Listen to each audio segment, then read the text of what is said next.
The game begins as the virtual capsule executes it. The game elements are defined randomly at every moment. The path you take derives from a single difficulty level. It's very sunny. It's a real life you can feel through the virtual capsule. People are attacked by dragons. The whole world is excited. There are about 300 million recurring users, trying everything in that world. Once, a strange message appeared in the game. The life of the character and the user was synchronized. If the character dies, the user dies too. People began to lose their lives inside the game, and when they died, everything ended. From that point on, chaos ensued. Deaths began to affect the characters, especially those who did not pay attention to the game's warnings. Now everyone is dead. This happened simultaneously in the real world in various places at the same time. All these users died of unknown causes, and experts could not come up with a solution. There was only one thing everyone knew. That is Munder 72 of Dantalion. It is very difficult, and no one has ever managed to get there, and since this is no longer a game, not being able to get there means death. Our hero's sister is trapped in the game. She is inside one of the virtual capsules. Her brother passes by her capsule. There is no other option but to clear the game. The MC lies down inside a capsule. He is determined to save his sister because she is his reason for living. The game announces that customization is complete, and he has entered the game as a monk. His name is Yoon Tae-ang. The boy opens his eyes inside the game. He wonders if this is the starting point. Then he hears someone say that a very simple character has appeared. It is the administrator BJ Hyeon Hai. She comments that she thought you would choose another type of look. She is said to help Yoon Tae-ang, giving him information about the game. The boy asks if she is judging him for wearing those clothes. The girl is taken aback. Then she says that here is just an outfit to see the player's reactions. She starts trying to change the clothing. The girl is very indignant with Yang. Then Hyeon Hai introduces herself as a miniature and says that she normally looks that way. Hyeon says that it is very strange. Hyeon explains that all he needs is his eyes. With that small body, she can appear wherever she wants without being noticed. He must leave the mapping to her. The MC says there is only one thing he cannot forget. At that exact moment, Biorim is waiting for them. Suddenly, a strange box appears. Its name is W, and it asks what is happening and who that crazy guy who just entered is. Several other boxes appear with different names. They start teasing Yoon Tae-ang and saying that he will die soon. Our hero is indignant and asks Hyeon what those annoying things are. The girl replies that if he is new to Dantalion and wants to finish that, he will probably need help from those people. The players recognize Hyeon V's voice. Yoon Tae-ang tells the observers to enjoy themselves because they will end that game. Hyeon observes that he needs to watch the movement first. He starts to move and do acrobatics and notices that the responsiveness is immediate. With that, you will probably not have problems. The users watching Hyeon are impressed that he is already making his first moves. They wonder if the boy is from another game. One of the observers says that this is the first stage. It seems that this tower has the highest difficulty level of the initial stages. They start talking about how difficult that stage is. Suddenly, a strange hand emerges from the ground. One of the observers is startled, but Hyeon is not. Among the monsters of Stage 1, the most difficult monster is the cursed skeleton. A horde of skeletons approaches. They are made from the remains of those who have been there. A curse effect occurs when they attack. The users watching are astonished because there are so many skeletons. They wonder how a novice will handle all that alone. Hyeon observes that those skeletons have a high difficulty level, and normally that stage can only be cleared by teams of 3 or 4 people. She shouts for Tae-ang to be careful because the skeletons have a curse effect, but the boy is calm. One skeleton rushes forward, but the boy is alert. He dodges the enemy's attack and reflects that he even got nervous because of the difficulty of that mode. Tae-ang prepares to attack the skeleton. He hits the enemy and concludes that it is not a big deal. After the attack, he feels his hand burn and notices that the synchronization of the game with real life is at 99%. The skeleton's head goes flying. The viewers are impressed and start to get agitated.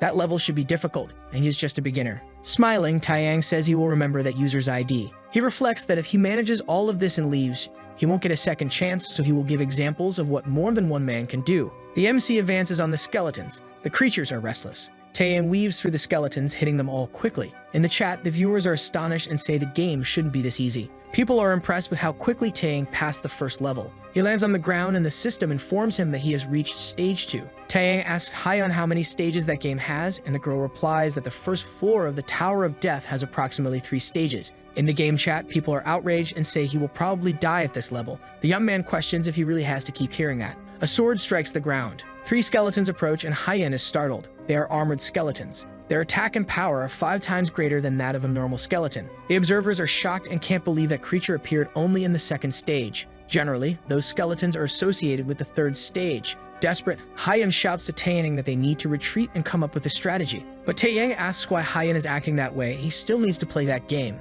Then he questions the point of feeling intimidated by skeletons wielding a knife. The other observing players say the boy is crazy and won't get any more help. One skeleton prepares to attack the MC. The young man notes that he has been through this in other games, but in Dantalion, the synchronization is 99%. From his experience, the speed seems to have increased twofold. Compared to the enemies he fought in other games, they seem much slower. Taeyang dodges the attack. Then he strikes one of the skeletons directly. Quickly, he delivers more attacks and takes down the enemies. Just like in the first level, he flies among the skeletons, attacking each one of them. The viewers are astonished and question whether Taeyang is really a novice. The armored skeletons should be very difficult, but the young man is facing all of them with ease. Hein is amazed. She expected Taeyang to do well in the game, but he is even better. She never imagined he would be so incredible. Taeyang rushes forward at high speed. He just needs to cross a door to get through the level. Taeyang gains momentum and breaks down the door in one go. He enters and says that was very easy. Then he asks if that is the final boss. Before them stands a massive creature. It is the giant skeleton, a secret boss. When alive, it was a powerful giant, and now it has returned from the dead. No one has ever defeated it. Taeyang doesn't think it's a big deal and questions if that's all there is. Hyun wonders how the MC can be so unlucky. No one has ever defeated that giant skeleton. She thought it was just a rumor. It's the first time it has appeared. The enemy attacks and Taeyang dodges. Hyun says that this is a different type of monster and our hero needs to pay attention to the fragments around him. Taeyang observes the skeleton after dodging its attack. He concludes that the enemy is quite strong and wonders if its level is different from the previous ones. Then he concludes that it doesn't matter much to him. The boy is determined to defeat that enemy. The giant skeleton tries to attack him again. Taeyang dodges calmly. After that, he evades several consecutive attacks from the enemy. Han shouts for the MC to be careful of a giant pillar falling in his direction. Taeyang dodges in time and thanks her for the warning. But the giant skeleton tries to attack Taeyang even more. The boy dodges and says he used to do that only with big guys like him. The skeleton glares furiously and Taeyang says that's a combo. The MC sweeps the giant skeleton's legs. If the big guy's center of gravity falls, then there's only one thing left.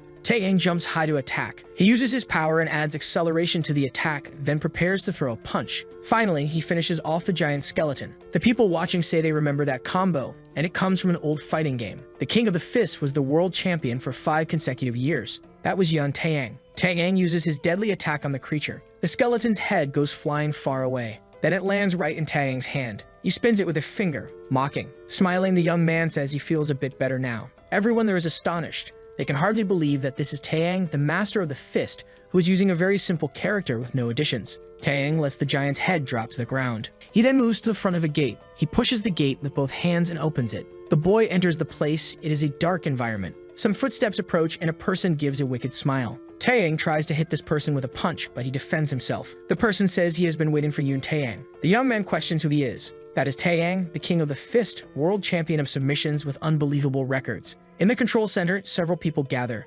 Yoon Taeyang has won again. People approach the capsule where Taeyang is. The boy takes a deep breath. He is the champion, the king of the fist. The stands are almost empty. Taeyang feels a bit empty and is ushered out by a curtain operator who needs to start the next game. At another moment in the city center, people move quickly. Taeyang walks with his phone in hand. Then he stops to try to call someone. He looks serious. Taeyang is trying to call his younger sister, but she doesn't answer. Taeyang wonders if this has anything to do with Dantalion. The virtual reality game Dantalion is an escape game in a fantastic maze with 99% synchronization between the virtual body and the real body. No matter how many times you try, the missions and levels never repeat. Dantalion's technology has revolutionized virtual reality games worldwide. With this, it has taken the top spot in fighting games. It is more eye-catching than the game King P. But even with many users playing that game, no one has managed to complete that place. Taeyang questions whether Dantalion is really that fun. A long time ago, an entire house caught fire. It was a building. Taeyang, still a child, held his sister while people screamed that someone was still inside. It was at that moment that he and his sister lost their parents.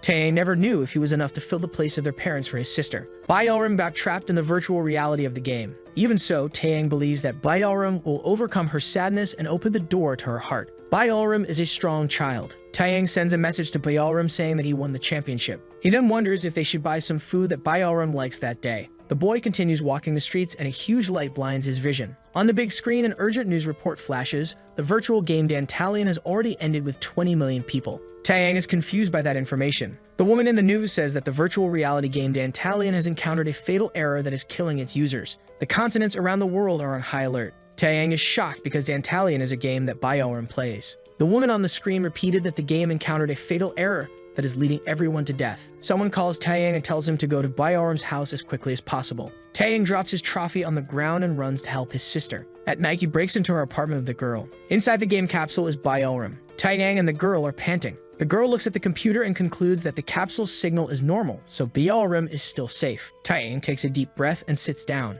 The news says that the government has blocked the download of Dantalion. Even so, the game still has 300,000 players. In the news, the woman says that the CDO of the Dantalion game is dead and his partner is missing. The woman informs that it is not possible to force players out of the game. If a player wants to access Dantalion and dies in the game, they will die in real life. This is a system error in the game, so everyone must stop playing and evacuate to a safe place. The girl shows her phone to Taeyang and says that Dantalion viewers have reported information from outside to those inside. Inside the game, a player is desperate, saying he doesn't want to die. One of them, who's fighting against a giant creature, informs that he is on the 6th floor in case anyone is watching. Someone tells the players not to worry. He introduces himself as a messiah and says he will complete the game and save 300 million people. Taeyang gets agitated and asks if there is any way to get his sister out of there. The girl replies that the only way is to complete the game. In the rulebook of the Dantalion game, Rule 0 states that if a person completes all stages, they will be automatically removed from the game. The 0 rule had no meaning before the problem with the Dantalion game, but now that players can no longer exit,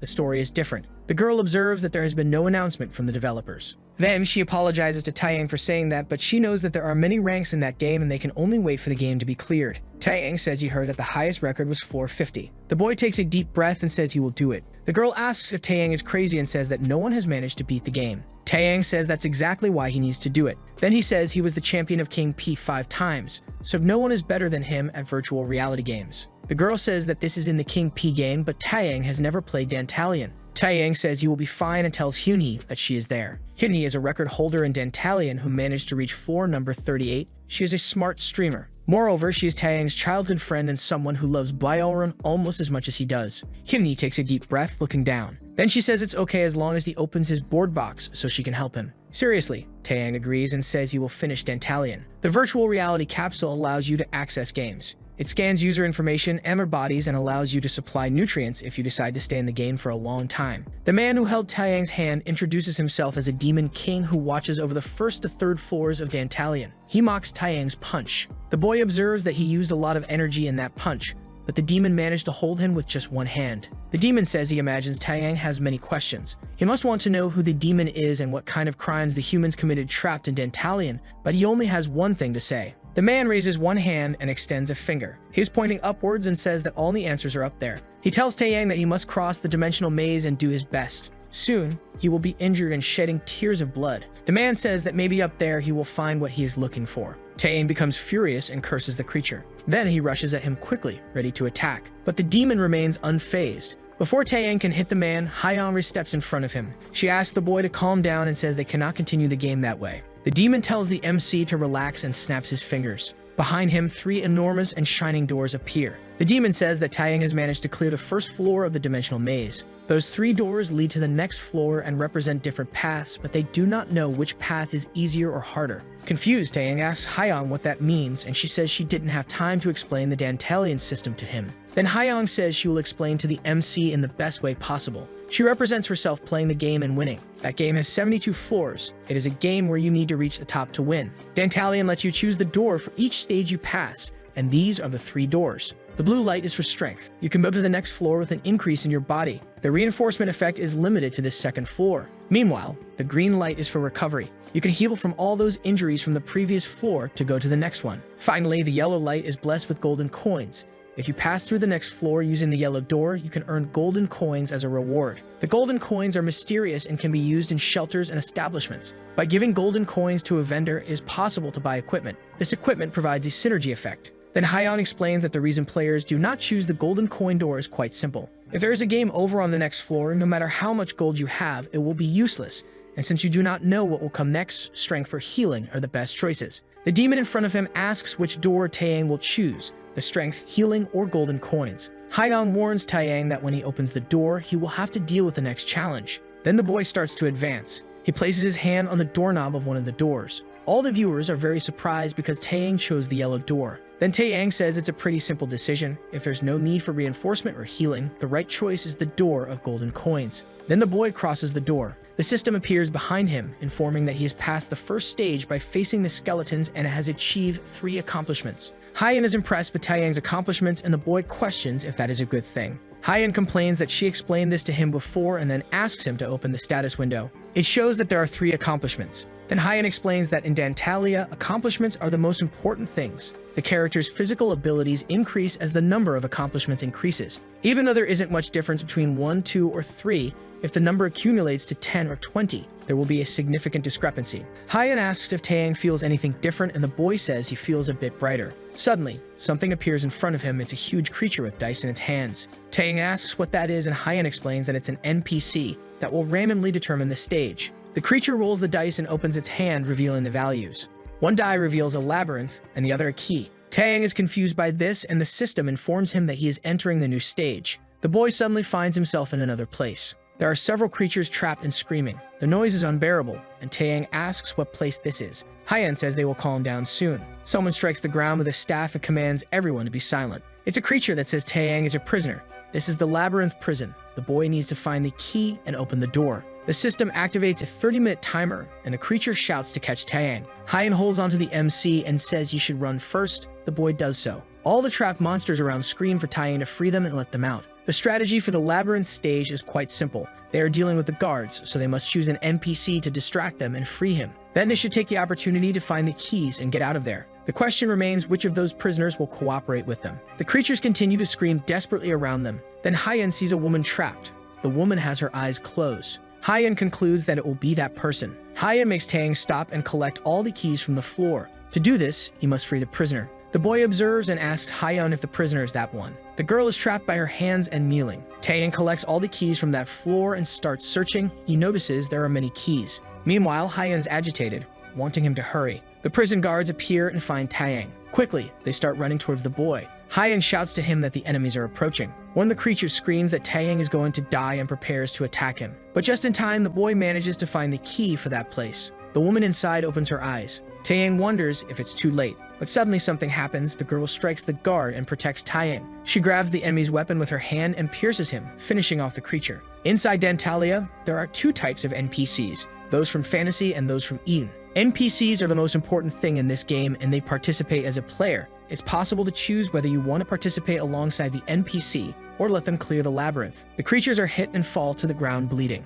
The girl who's free finishes them off. Then she takes the keys from her shackles and frees herself. The shackles fall to the ground and the girl stretches her wrist. Taeyang asks if Hyan is sure that girl will cooperate with him. Then the woman kneels before him and introduces herself as the first knight of Tebas. She is the central commander of the knights and is named Akardi. Taeyang notices a figure behind Akardi. The woman thanks Taeyang for saving her and her little sister. The girl is also an NPC and is named Rudy. The boy doesn't even know what to say, and Hyan comments that the child is very small. Hikari says that if they agree to take her and her sister, she plans to cooperate with them. Taeyang says he is leaving there at that moment and that if she wants, she can follow him. Rudy asks them to wait a bit and says they won't make it in time if they go that way. The girl says she knows a shortcut and asks them to follow her. The system window informs that NPC Rudy will guide them. Hyan is indignant and questions whether there really is a shortcut there. She has never heard of it. Taeyang asks Hyan if she already knew about that shortcut. Our hero and Akardi face more creatures. They take them all down. Hyan tries to guide Taeyang in the game. The MC shouts for Rudy to go faster. Akardi's sister tells him to follow her down that path. Time is running out and Taeyang starts to panic, questioning where the exit is.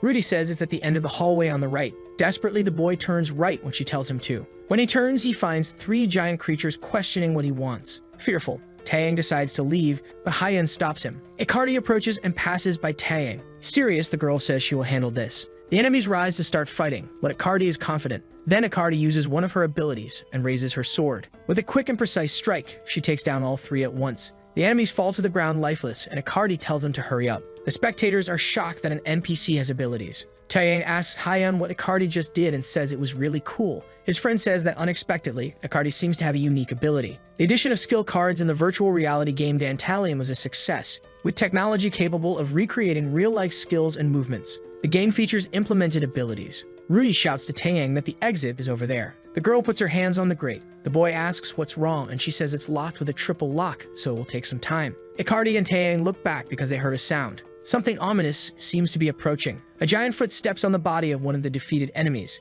It's a creature much larger than the previous ones and is furious that they are escaping. The monster shouts for them to surrender and says that if they do, maybe he will let them live. Akardi looks at the monster angrily. The creature says that if they are caught, he will treat them as he pleases. Akardi and Rudy become worried. Rudy's hands start to tremble a lot. Taeyang decides to talk to her. He tells her to unlock the door calmly and not to worry about them. Taeyang concludes by saying he will stop it. Nervous, Rudy agrees their time's almost up. Taeyang stands in front of the monster, and the creature says it heard about a rat in the prison. It tries to get our hero with a blow, but the boy dodges. The monster asks if the rat is the boy. The impact of the attack crushes the cells that were still intact. The monster runs after Taeyang, trying to hit him, but the boy dodges all the attacks. The creature begins to get furious. Taeyang observes that he is actually strong but is acting very foolishly. The move Icardi showed him was very different from this. The boy asks Hyeon if she thinks he is capable of doing that cool move. The girl tries to explain that it's not that easy. Taeyang says he knows it's not easy and learned many things in Hwaita. The most important thing to activate a skill is to maintain focus. The main focus has to be on the movements. Hyeon's impressed with the move Taeyang makes. That is a skill of King P, and he manages to unlock a skill in the game. That is the Advanced Transcendental Cyclone. With it, Taeyang hits the enemy squarely. The creature screams in agony. Taeyang wonders if that worked. Hyeon says she can't believe it was so easy for him to acquire a skill. The enemy falls to the ground lifeless. The spectators go wild, impressed that Taeyang can use King P's technology in Dantalion. Rudy manages to unlock the door and shouts that it's open. Smaller creatures approach desperately upon seeing the larger one fallen on the ground. They then decide to chase Taeyang, but the boy picks Rudy up in his arms and runs. Time is almost up. There are 3 seconds left and they need to reach the door. The seconds tick down to the last moment. Taeyang, Icardi, and Rudy enter the place, passing through the door at high speed. The system announces that he has managed to pass that level. Moreover, he earned 3 achievements in gold coins. The boy observes that it was very close and Hyeon says he got 3 achievements, so he did well. Taeyang looks at Icardi and Rudy in front of him. Icardi approaches and thanks him. She says he saved her and her sister. She plans to repay him with her life. Hyeon explains to Taeyang that it is possible to clear a tower with an NPC he met at some stage. Rudy takes the MC's hand and the boy is astonished. The system informs that NPC Rudy is grateful to him and the girl thanks him. Taeyang remembers when his sister held his hand in that same way. She would tell him that she had a very fun day, and she would ask them to play again the next day. The young man observes that girl and concludes that he doesn't want her to go her own way, so he lets go of her hand. Taeyang tells them to separate at that moment, and the viewers are shocked that he refuses such a strong NPC. Icardi and Rudy leave. Hyeon says it would be interesting to have someone by his side and questions if Taeyang will be okay alone. The boy says he will be fine and asks them to hurry. Then they open a door and walk through it. Inside, he is startled and calls out to the person he sees. The woman asks how much longer Taeyang plans to stand in front of the door. She is the entangled queen named Aquanella. Aquanella asks if Taeyang isn't going to come closer, and the system informs that he needs to fulfill the queen's requests. Taeyang needs to satisfy the queen, and the viewers start to mock him. Hyeon is impressed by that stage of Aquanella. Then she says she has been at that stage before. It's a simple stage that you can pass by merely satisfying the queen's desires. The whole problem lies with Aquanella. She tends to find things boring and demands actions like having people fight each other. Aquanella is never satisfied. Hyeon reflects that no matter what they do, Aquanella is never satisfied and the final battle is inevitable. Taeyang clenches his fist and says that this is a waste of time. Then he asks if they can't just fight normally. Hyeon says that Aquanella is not a character meant to be faced. She is too strong to confront right on the 3rd floor. Taeyang reflects on that. He feels a very strong presence in that room, different from all the other floors. Moreover, he notices that something is hidden. Aquanella asks Taeyang how long he will stay standing in front of the door. Then she asks if Taeyang doesn't want to come in and get closer. The boy is serious and says there is something they can try. Hyeon asks what it would be. Smiling, he questions if Hyeon trusts him. Then he approaches Queen Aquanella. He kneels on the queen's bed and gets close to her, leaving Hyeon in shock. Taeyang is very serious and Aquanella questions if he is as fun as he seems. Hyeon doesn't know what to think and asks if that was Taeyang's plan. She shouts for him to come back as soon as possible. The young man gets closer to Aquanella. Hyeon screams that she will tell Beetlerim everything, and if he does anything strange, he will never see her again. Taeyang gets very close to Aquanella, almost kissing her. Then he makes a quick move. The MC grabs the queen by the neck and says that if the enemy takes one more step, she will lose her life. The viewers are incredulous, and so is Hyeon. They are confused. Taeyang says he already imagined that Aquanella was not the queen. She was actually the dog that always accompanied the girl. The system announces that this is Aquanella's true appearance, and her level is unknown. Hyeon asks how the MC knew that. Taeyang says he seemed very weak, but in reality, he is extremely strong. Moreover, when our hero got close enough to that girl, he found a tag that named her Boksunai. Hyeon is left speechless. She's probably feeling jealous. The girl prepares to bite Taeyang's arm, but he says that if she makes any move, her head will explode. The girl hesitates. The dog Aquanella attacks Taeyang, and he delivers a powerful punch. But the young man manages to dodge, albeit with a scratch. He faces the enemy and Aquanella has furious eyes. The girl starts to mumble something. She is talking to the giant dog, calling him Juin. The creature stops and stares at her. Taeyang tries to calculate the odds, but he doesn't know if that will work. The creature is right in front of them, and the young man stares at it. Then the giant dog turns back into a small puppy. It approaches and, with a trembling voice, asks Taeyang not to touch Baksunai. The boy asks if Aquanella will be satisfied if he lets the girl go. With a still trembling voice, the dog replies that yes. Crying, it says it will be very satisfied if Taeyang lets Baksunai live, and the system announces that he has managed to pass that level. Taeyang moves forward and goes through the next door. The boy observes that it was very dangerous, and if he had needed to fight, he would probably have died. He left Aquanella and Baksunai behind together. Hyan is angry and jealous. Suddenly, they hear a laugh. The creature says it hasn't laughed like that in a long time. It's the same guy from the doors who finds it funny how Taeyang satisfied Aquanella. Taeyang observes the man and becomes serious. He snaps his fingers. Then the system announces that he has managed to pass that level and earn 3 more achievements, along with 11 gold coins. The man speaks to the player Taeyang. He says that the boy managed to get through all 3 floors he prepared. By finishing those floors, Taeyang can move on to the next one. Hyan comments that this time there is only one door, and Taeyang asks the man if he can just go through the door. Then the man replies that yes, since there's only one, he doesn't need to worry and should proceed. The next floor is known as a sanctuary for players. There he will be able to meet various NPCs who will stay with him, as well as other players. Taeyang asks Hyan if she thinks Bioram will be there. The girl says there's a chance, but they should look first. The boy just wants his sister to stay strong because he plans to finish that tower as quickly as possible. Then he moves forward. He steps up and stops in front of the enormous door. Suddenly, a system window appears before him. Context of someone saying they could feel the battle and have never seen anything like it. Hyan explains that this is the report card, which is made by the person in charge of the floor. The Demon King evaluates how interesting the player is and his actions. That is the card that shows the Demon King's opinion. Hyan explains that there is a ranking from E to A, and if he receives a grade, he will earn 50 gold coins. After receiving the report from the Demon King, Taeyang manages to graduate to level S and receives 100 gold coins. Hyan is impressed that he managed to reach level S, and so are the viewers. In an establishment, a man approaches and asks what is happening. Another says that someone is taking the game card. The man is impressed that someone is crazy enough to take the game card on the 3rd floor. Taeyang places all his coins on a counter and asks for the game card. The receptionist is left speechless. Everyone there is impressed and can't believe the boy is buying that. A woman descends some stairs and says she will guide Taeyang. She takes one of the coins in her hand. Then she says she will definitely accept those 100 gold coins. Her name is Let, and she is a sales NPC. Let turns her back to Taeyang. She fiddles with a bottle, and the furniture in front of her starts to change. The secret card shop is open. The people there are left speechless because they didn't think that would be in that location. Calmly, Let begins to handle the cards. She places the cards on the table. Then she asks Taeyang to turn the card face up. The boy looks back. Everyone is around him looking incredulously. Taeyang asks if he can do that somewhere else, but Let denies. Hyan observes that this is terrible.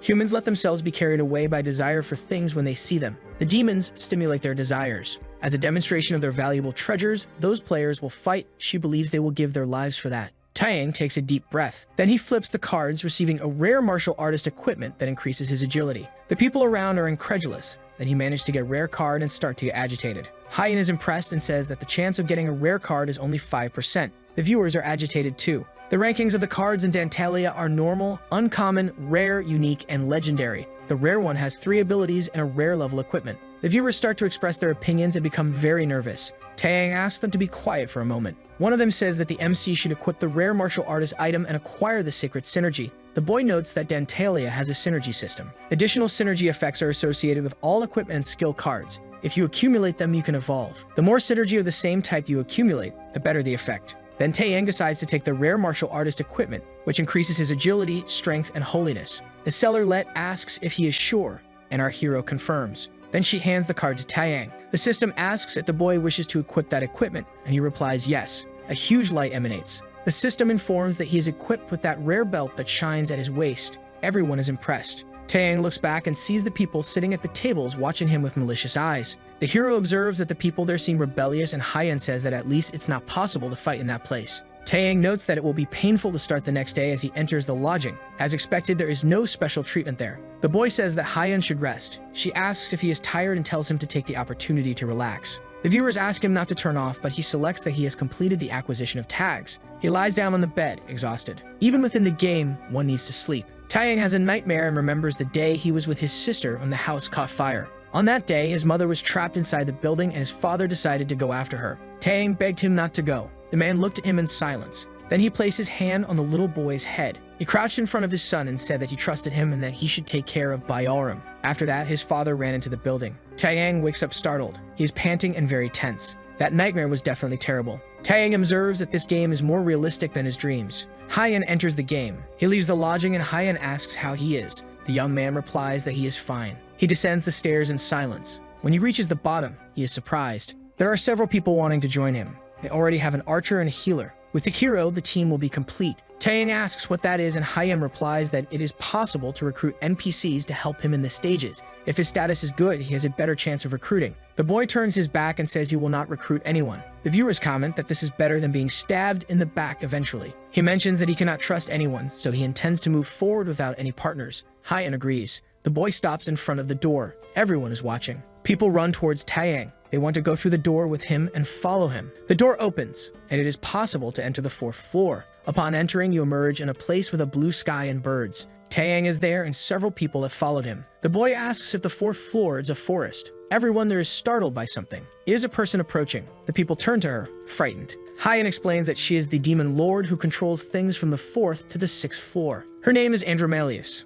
The woman looks at them with great disdain. She says that what they need to do in that forest is very simple. They just need to find rare items. Andromalius says they must collect 3 for the mission. Andromalius states that they need to find the bozos. The people are confused by that. Then they start asking if that is the only explanation she has to give and question what a bozo is. Angrily, one of the people shouts at Andromalius and says that if she doesn't explain what she wants, they won't go looking. Andromalius looks at that person seriously and then sends a snake at him. The snake destroys the man. The girl next to him starts to get nervous and wonders what is happening. Andromalius sits on the enormous snake that is there. Then she asks if anyone else wants to make a complaint. No one has the courage to say anything more. Then Andromalius says that if they have no more complaints, they should move on because staying there doing nothing is very boring. Andromalius opens the 3 doors. Andromalius says it is very simple. If they collect 3 bozos and bring them to her, then they can pass through the door. But of course it is better if they bring more than 3. The people say that at least she should tell them how to do that and where they should go. Taeyang wonders if that game starts without any kind of tutorial.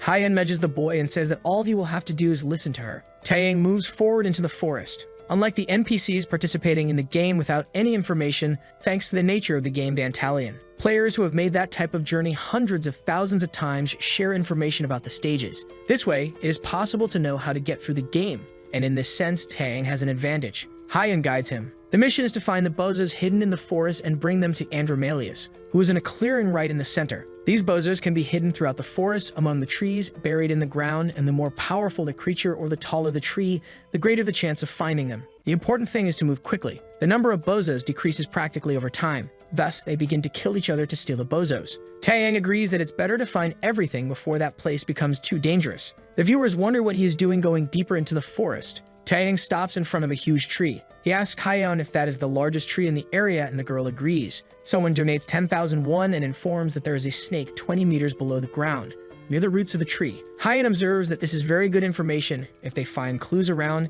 they might locate the entrance to the snake's den. Hyeon says she will conduct a search. Taeyang reflects on the fact that it is below ground and that this type of underground activity is possible. Then he lifts his foot. Worried, Hyeon asks what he is planning to do. The boy strikes the ground hard, causing it to break beneath his feet. He falls underground. Hyeon asks if the MC also has that kind of ability. Taeyang says it is not necessarily an ability, but a change in the stage of the game system he used to play. That should work in that game too. Just break the ground to descend to the lower stage. Hyeon observes that since Taeyang is strong, he doesn't even need to use his brain. They land underground. The viewers are impressed by the size of that den and comment that they have never been there before. Hyeon says there are no living creatures inside that tunnel. That entire area belongs to a single snake. Hyeon reflects that the more powerful the life form and the harder it is to reach the location, the greater the chance of finding a clue. Hyeon notes that the boss monster of that stage is the giant snake that lives in that tunnel. Its name is Arkachin. Hyeon comments that Arkachin does not move during the day, so this is their chance. Suddenly, they hear a loud noise.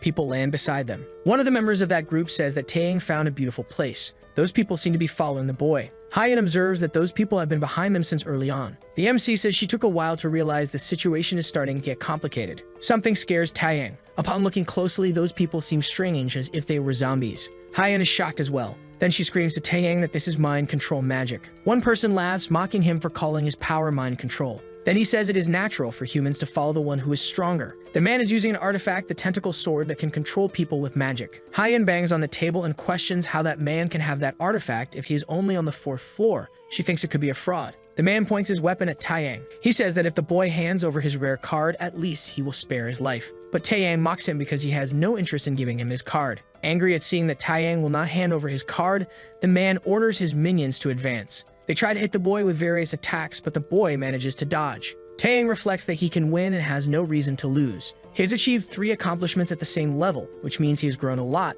The difference is like that between a child and an adult. Our hero retaliates against the attacks. He knocks the enemies to the ground. Watching this, the man starts to laugh and says he thought Taeyang was just a lucky boy who got a good card. But it seems he is much stronger than he thought. Hyen is worried about that man. It seems he is being enhanced by the power of the magical artifact he possesses. He has obtained a weapon that does not match his level. The man raises the sword above his head and shouts that Taeyang is challenging him. Hyen screams for him to be careful because if he is touched, his mind will be controlled. At that moment, he has no defense against the magic, so a single blow is enough. The man launches the tentacles toward Taeyang. The boy manages to dodge the attack, but that came very close. The man asks where the MC thinks he is going to run away while the boy dodges his attacks. Then the man asks if Taeyang does not want to feel his power. He launches one of the tentacles toward one of his slaves. The zombie is hit in the head. Quickly, he is consumed by the tentacles and begins to take on a strange form. Filled with rage, the zombie tries to attack Taeyang. Once again, the MC manages to dodge, but that zombie does not give up trying to attack the MC. The boy looks filled with fury. The minions seem soulless, and the man is just standing there. Suddenly, the ground begins to tremble and give way. Hyen is startled by this. Then she screams to Taeyang that they need to get out of that cave right now. The boy starts to run. He jumps onto the rocks to escape that hole while people fall. The man tries to chase Taeyang. As he attempts to climb to the surface, he is hit by a rock fragment that pierces his chest. In that situation, he drops the artifact and ends up feeling consumed. Taeyang holds onto a rock and looks down. Injured, the man is hanging from a rock and calls for help. He begs the MC to save him. Hyen asks what Taeyang is doing and shouts that he needs to get out of there as soon as possible. The boy sighs and then extends his hand to the man. The man is startled because he didn't expect that. Then he thanks the hero. He holds his hand while his magical artifact flies behind him. Thanks to the power of the artifact, the man stops in shock. He can't hold on and falls. The man sinks into the darkness while screaming until he disappears. Suddenly, he is swallowed by a gigantic creature. From below, something very frightening emerges. Taeyang wonders what that is. A snake passes by him quickly. Taeyang realizes it is a Kashin. He is standing still looking up at that enormous creature. Hyen is exhausted. She says she thought she was going to die, then asks if Taeyang is okay. The MC looks at his own hand and comments that this game makes him feel rotten. Hyen questions what he is talking about, but the boy says it's nothing and tells him to go. After all, they came there for a reason. In summary, Kashin kills those who challenge him and displays their bodies in his home, so when you search for bodies, you find a treasure chest. In other words, without Akashin, the snake's home is just a treasure cave. Taeyang starts to collect the remains of the monster bodies that are there. In the end, he managed to get 13 remains. One remains is considered a great find, but Andromeda said that the more he collects, the stronger he can become. In other words, the more remains you have, the stronger you get. The MC reflects on how useful this is. Taeyang wonders if they should go deeper and enter that hidden place. They continue to advance. At that moment, what they need most is one thing. The boy needs defense against magic. A noise startles the boy. That way he can withstand magic attacks. In front of them, there is a shining figure. It is a Kashin's skin, which maintains its magic resistance effect above 50%. Hyen comments that she has never seen such a large Akashin skin before. The boy asks if just wearing that will give him defense against magic. Then, Taeyang puts on that skin like a cloak. Quickly, it adheres to his body and the system informs him that the new item is being equipped. The magic defense is established. Meanwhile, in the forest, there is a lot of blood. The enormous snake is destroying everyone it encounters along the way. It devours and massacres. Its eyes are cruel, and its methods even more so. One by one, the snake attacks the people nearby. It seems insatiable. Meanwhile, inside it, deep down is the magical weapon, the mind-controlling sword. It is what is making the snake increasingly aggressive. The image of Taeyang comes to the snake's mind. Then the sword concludes that it is him it needs to go after. Controlling the snake's mind, the sword says it needs to eliminate Taeyang. In the middle of the forest, rabbits take advantage of the remains of people. Suddenly, a noise startles them, and they run away. Someone approaches. It is Taeyang. Hyen asks if he is feeling anything different, but the boy says he is not sure. He comments that he would like to check the effect of that equipment. Then he hears a noise that catches his attention. It is a group of young people looking for the magical items that Andromeda requested. A boy from the group says that the girl doesn't need to worry. The girl is with several boys who ask her how old she is. Hyen wonders what is happening and Taeyang says they will soon find out. Suddenly, something catches the attention of one of the boys in the group. A huge shadow passes over them. The girl is grabbed by the claws of a massive killer eagle. The evil screams to the other members of the group. The people are terrified. That is Gishu Stan, a monster that fights unilaterally. Hyan comments to Taeyang that Stan has the unique ability to attack annoying people. This monster loves to chase people. The boys in the group ask if the girl is okay, but she's being crushed by the creature's foot. The monster makes a loud noise and its wings begin to sharpen like blades. As an attack, she begins to launch several sharp blades towards the group. One of the boys is hit. He falls to the ground injured. Another member tells them to run away while they can leave anyone who stays behind to die. Then Taeyang approaches and says they shouldn't give up so easily on the girl and the boy who are there. Our hero crouches down and gathers all the power he can into his legs. Then he makes a super jump towards the creature. Not even the monster expected that attack. Taeyang lands right on top of the monster and then starts descending towards it at high speed. The impact is very strong and causes an explosion. The creature writhes in agony. Then it releases the girl. Its sharpened wings begin to tremble. Then the monster launches several sharp objects towards Taeyang. The boy defends himself with his arms. The creature continues trying to attack him, and Hyan asks where the boy is trying to go. Taeyang says he is going to teach that noisy bird a lesson. His attacks are so fast that you can hear the sound they make. Hyan is outraged by him and his goals. The boy joins his hands and tells the creature to be quiet. Then he attacks the bird and shouts that it is stupid. Taeyang is happy to have landed the hit, but Hyan is uncomfortable. The girl asks what is wrong with him. The boy questions if he ended up hitting the bird too hard. The creature begins to become increasingly terrified of Taeyang. Then the boy hits the bird again. In pain, the creature decides to fly away, but Taeyang is stuck to it. Desperate, the bird flies far away. Hyan is incredulous. The MC is hanging on the bird. The girl that was attacked by the monster comments that she needs to thank Taeyang. She wonders where the boy went. Elsewhere in the forest, a knight clicks his tongue in indignation and says that this is not good. Several people look at him with expressions of disappointment and anger. He asks why everyone they return empty-handed and without collecting any bozos. One of them says that the Akashan snake, which is difficult to eliminate, changed shape suddenly, and since they didn't want to die, they ended up fleeing. One of the boys points at Andromalius and says that evil is sitting right there and that place should be safe. Andromalius yawns, bored with that group. The knight there begins to think that this is not good at all. Many of them fled in fear of Akashan and ended up changing their plan to attack those players who were providing support like him. The knight is tense and reflective. He wonders if, in that forest of evil spirits, anyone will be able to collect bozos. Everyone there has a look of fury, just waiting. The knight concludes that if no one appears with the bozos at that moment, that place will become a sea of blood. Taeyang comments that he didn't expect them to get this far, but Hyan tries to console him by saying that at least he managed to get 5 more bozos. He comments that he didn't imagine he would find bozos instead of eggs in that nest. The boy mentions that besides that, he got something useful. They are the evil's feathers, sharp as blades, and can be used as weapons. Looking at the creature curled up in the corner, Taeyang comments that he feels sorry for it. The boy wonders if that bird can lay eggs. Then the boy climbs down from the tree and the nest. Upon landing on the ground, he remains calm. Hyan comments that the forest is very quiet. Taeyang says that there are no beasts, birds, or even an insect. In fact, he hasn't seen any creature at all. Suddenly, the boy hears something and crouches behind a rock, and Hyan asks what happened. He replies that something is approaching. A thunderous noise echoes through the dark forest. A creature with paws and huge claws approaches. It is a vanguard tiger named Mazu, and is the second strongest monster in the forest. It tears apart its enemies with swift movements. Hyan asks if Taeyang was referring to that old tiger, but he replies that he is not. It is not that kind of energy he is feeling. It is something much greater. Suddenly, something strikes the tiger, ending it. It is the snake that grabbed the feline by its body with its mouth. The snake finishes off the tiger in a swift movement with its mouth. Hyan is horrified by this and comments that Akashan was not like that. The snake begins to smell something and with a sinister voice says is the smell of humans. Furious, Akashan screams that it has finally found Taeyang. The snake tries to attack the boy, but he dodges.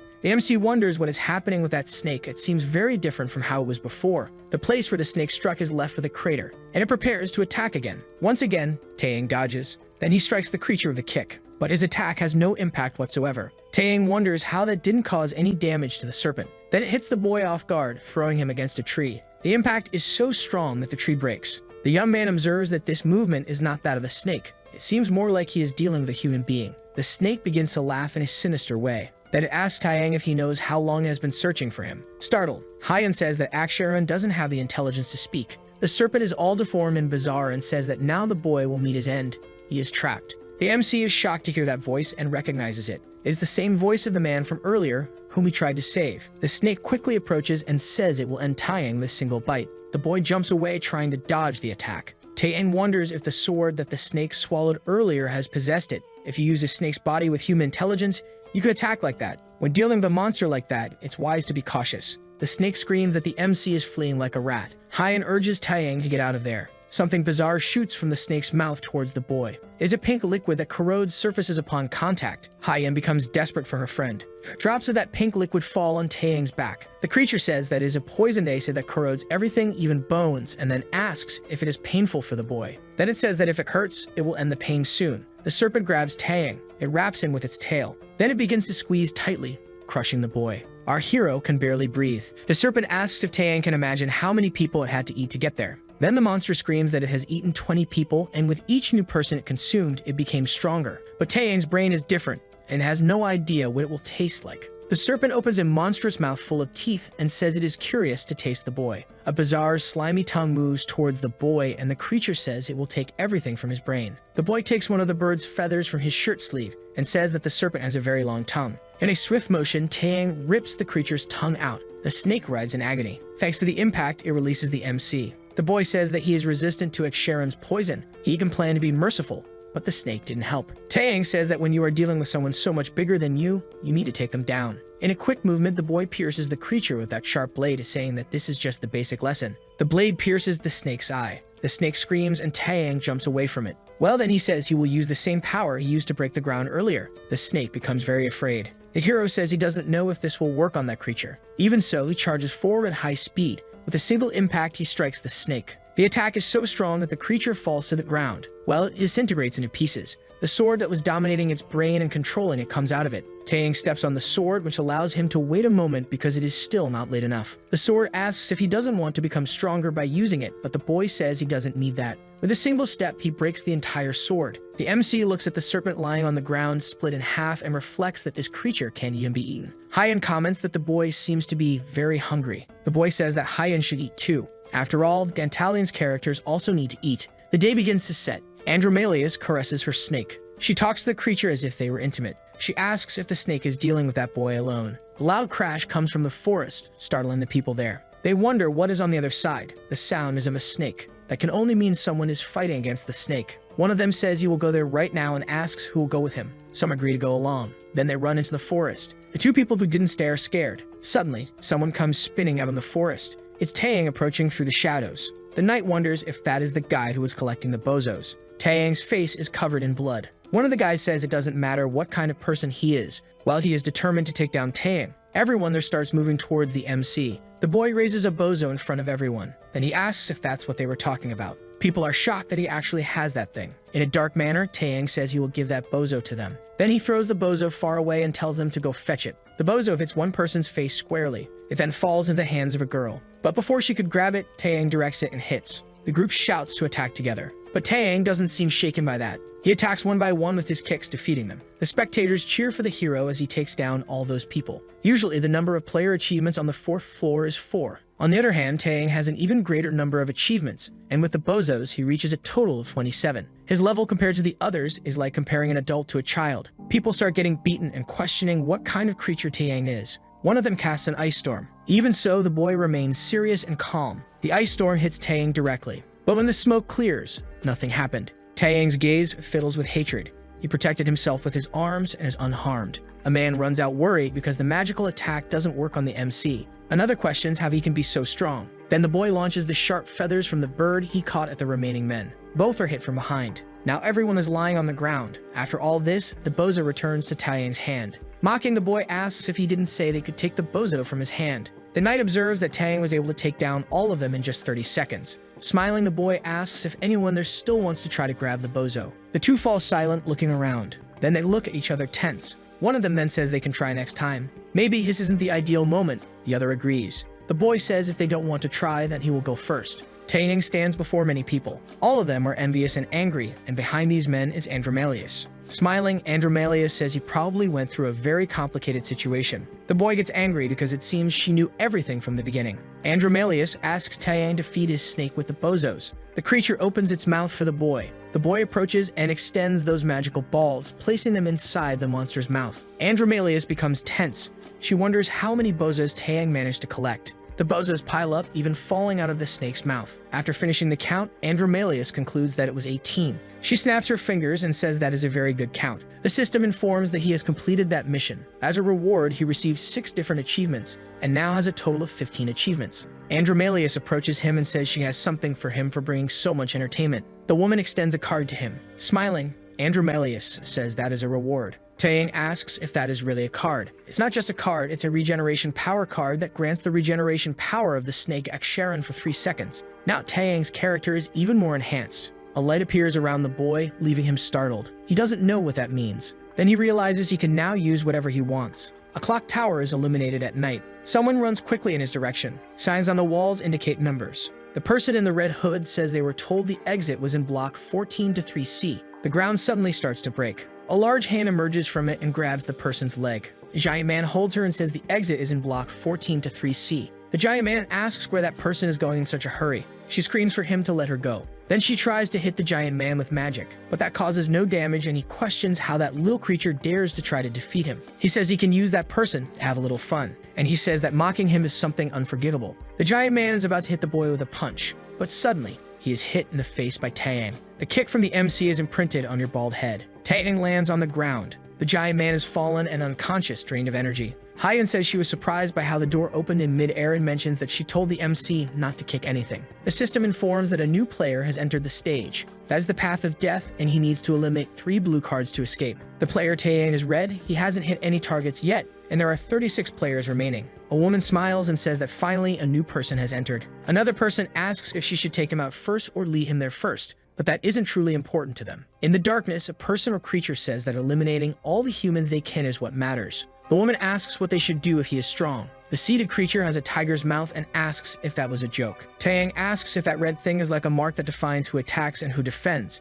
Red means attacker and blue means defense. Since he is red, he needs to find 3 blue targets and then a way to get out of there, the man confirms. The boy observes that there is nothing on that man's bald head. Inside, he thinks the boy is a bastard. Taeyang watches the situation for a moment. Then he says he doesn't have time to waste and asks what the busiest place is from there. The man wonders if that boy is trying to hunt at that moment, as soon as he entered the stage. Our hero asks why the man is stalling and tells him to go answer. The man says it will be difficult to find someone on the road of death at that moment. Everyone is trying to hide to avoid being hunted. Taeyang asks who. The man replies that they are beast men. At first there were 4 creatures, but one hasn't been seen in days. He probably went to the next stage. The ones that remain are hunting players for entertainment. Hyeon is confused by the idea of beast men. Superior race creatures with characteristics of both animals and humans, and a special species that only exists in Eden. In fact, there are very few of them around. This happens because humans dislike anything that seems different, so these creatures are discriminated against. Of course, there is enslavement in Eden. It was a civilization focused only on people with higher levels, and hunting human beasts was like entertainment.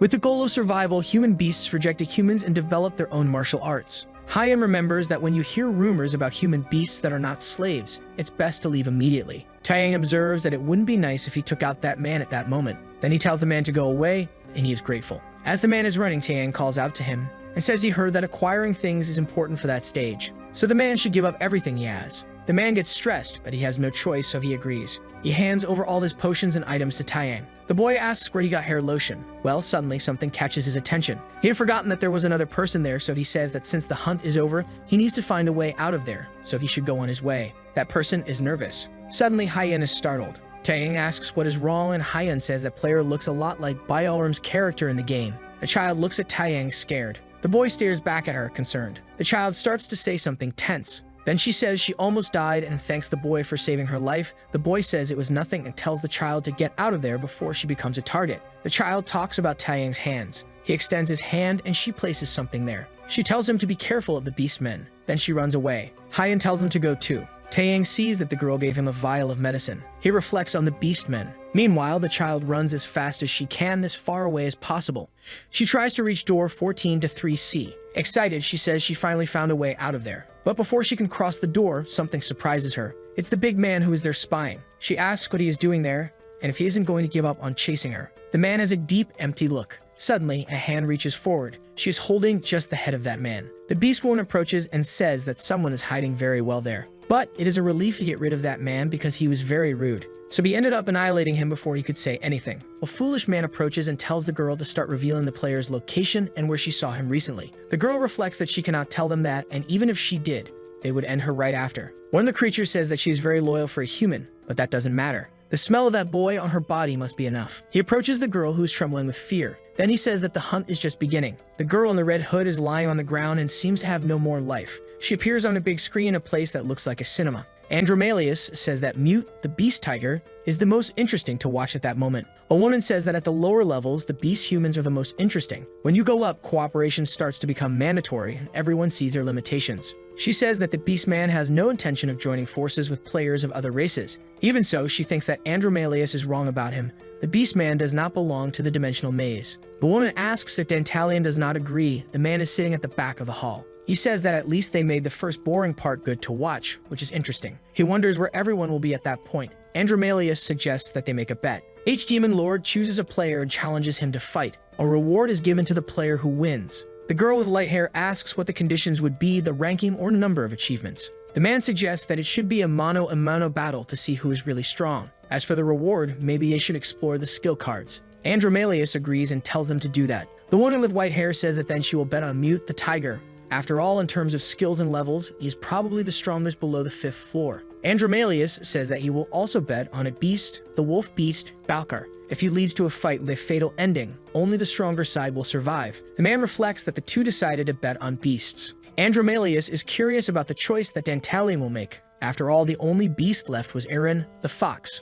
To their surprise, Dantalion bets on Taeyang. The women are in shock. Indignant, the woman with white hair says that the limit for Earth players is floor 45. Above that, they become very mediocre. They are just a dumb species. Andromalius reflects that Taeyang really has very good skills for the 4th level, but he cannot be compared even remotely to the skills of a beast man. Smiling, Dantalion says that he is quite confident. Belia lies back in the chair, unable to believe it. Smiling, Andromalius questions what Dantalion is up to this time. The three return to watching. Only then will they be able to find out who has the sharper eye. Taeyang opens a drawer looking for something, but he doesn't find it. Then he opens several others, rummages through trash, breaks things, but he doesn't find what he's looking for. He has looked everywhere he could imagine, but found nothing. It is already night, and he doesn't know where the key is. Hyan says that they need to search a little more because they must find that key. Only then will he be able to climb to the top of the clock tower. The tower is illuminated at night. Taeyang reflects that Hyan said there is an item there that cannot be ignored, an important artifact. The boy is starting to lose hope regarding that key that doesn't appear. He wonders if it will really be inside a drawer. Hyan approaches and asks if that drawer is closed. There shouldn't be any locked drawers in that place.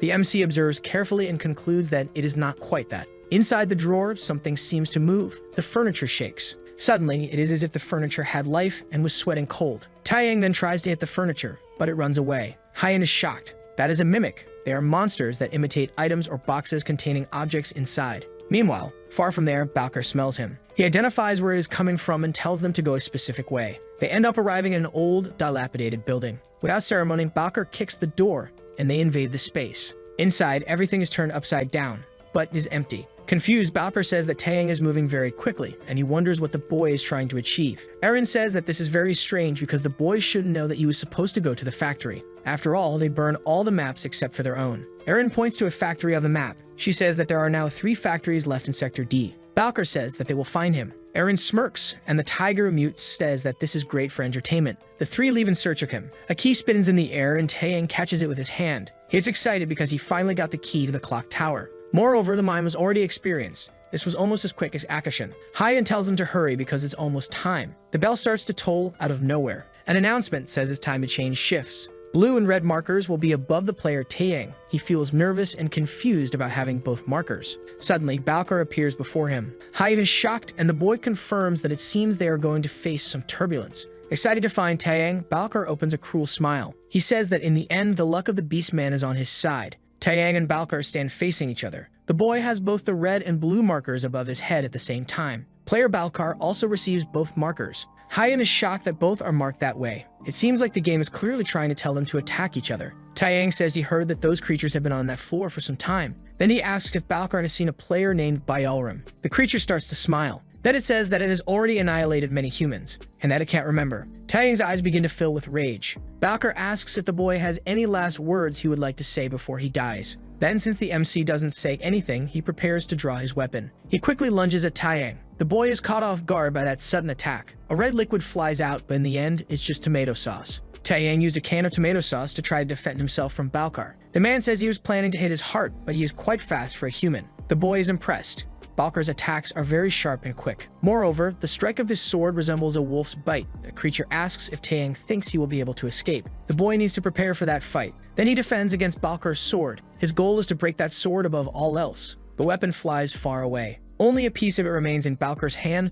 The wolf becomes furious because the boy managed to break his sword in half with just his hand. Taeyang uses a chain as a weapon and prepares to strike Balkar. The wolf smiles when he notices that the factory has several chains. Balkar says that for beasts, weapons are just a facade. Then he launches an attack at Taeyang using his own hand. A blue light flies toward the MC and he tries to defend himself with the chain. But that attack is more powerful and faster, and it ends up cutting the side of our hero. The MC complains of pain. Smiling psychotically, Balkar says he will finish Taeyang once and for all. But without him noticing, his arm is wrapped in chains. He is pulled forward suddenly. Then he flies toward Taeyang, who is ready to receive him. The boy shouts that he was waiting for him to get closer. Then he stretches the chain and throws it toward Balkar. When the wolf gets close enough, he uses his powerful punch. He hits Balkar squarely with a strong attack. The enemy is stunned and ends up flying far away from the impact. Chained against the wall, Balkar is downcast and injured. He is panting. Taeyang watches from a distance. The MC notices that his power is different from before. Suddenly, a pink flame appears. Taeyang is confused. Several flames appear around him. A huge explosion occurs. From a distance, Erin starts laughing. The woman says it seems that Balkar can't do anything on his own without her help. Then she asks if Balkar missed her. Then Erin mocks Balkar, saying that he couldn't even handle a mere human. The man replies that he just let his guard down a bit. Taeyang comments that it's already hard enough to fight against one, so against two, it's almost impossible. Hyan agrees and says that Beast is a very powerful mage. Erin is impressed that she attacked the MC with her foxfire and he is still alive. Maybe he is a bit stronger than the other humans. Then she uses another spell and says she wants to see if Taeyang will survive this time as well. She raises her 2 fingers to the sky and invokes the fox's magical ability. A pink circle forms in the sky around the waning moon, enveloping the celestial body and making the moon appear full. Erin says it has been a while since Balkar showed his true colors to a human. Balkar is panting and angry, and his eyes begin to turn more reddish. Using all of his strength, he manages to break free from the chains. Then he stops in front of Taeyang. Thanks to the full moon, Balkar has turned into a wolf. He howls, showcasing all his power. And then Rosna turns to our hero. Erin speaks to Balkar. She commands him to tear Taeyang into pieces, and Balkar charges forward in a fury towards our hero. Balkar is heading towards Taeyang. He extends his clawed paw to attack the boy. Even so, the hero manages to be faster and dodges the blow. He questions the fox's magic and wonders why Balkar's speed and strength have increased, not knowing what to do in this situation. Suddenly, pink flames fly towards Taeyang. Another explosion occurs. Erin asks if Taeyang is thinking about something regarding her. The pink flame is before him and he is nervous, not knowing what to do in that situation. There is no time for him to do anything. Taeyang wonders what kind of strategy he should use. Then he is startled to notice the full moon. Now that he has started to think clearly, that moon seems to have something to it. Erin asks if the boy is still thinking. Then she commands Balkar to attack the boy and tells him to entertain her better. Taeyang is surrounded by pink fireballs that are about to hit him, but he jumps away, escaping that blow. In quick movements, he manages to dodge all the fireballs. Erin wonders if it is a coincidence that Taeyang managed to dodge everything. She is very shocked by the situation. Then she notices that Taeyang probably predicted where her fireballs would fly. The boy approaches, he has finally managed to get there. Taeyang concludes that the feeling he had when he used his Valshur. Everything is fine even under the full moon and with the fire fox. He can identify her mana, but the mana that the boy gained from achieving 15 feats seems to be quite similar to hers and is flowing through his body. Taeyang clenches his fist. If he can focus on that first, he might have a chance. Erin looks at him with disdain. She notices that the boy is starting to gain control over his mana. Then she screams at Balkar, not to give Taeyang time to think. The wolf charges towards the MC, ready to attack him. But at the same time, Taeyang runs towards him, preparing to deliver another violent punch to the creature. Balkar leaps onto the boy, and he raises his fist. Then he delivers a furious blow to Balkar's belly, sending him flying away. With that, he even strikes the full moon, causing it to shatter. Where the moon shatters, the wolf before him with a pierced belly begins to weaken. Erin cannot believe that Taeyang has broken her spell. And worse than that, he did it in just one blow. Using the wolf as leverage, he jumps high towards Erin. Taeyang says it is necessary to finish off the mage first. Desperate, Erin screams for him enough to come closer and tries to defend herself. She throws several fireballs towards the boy.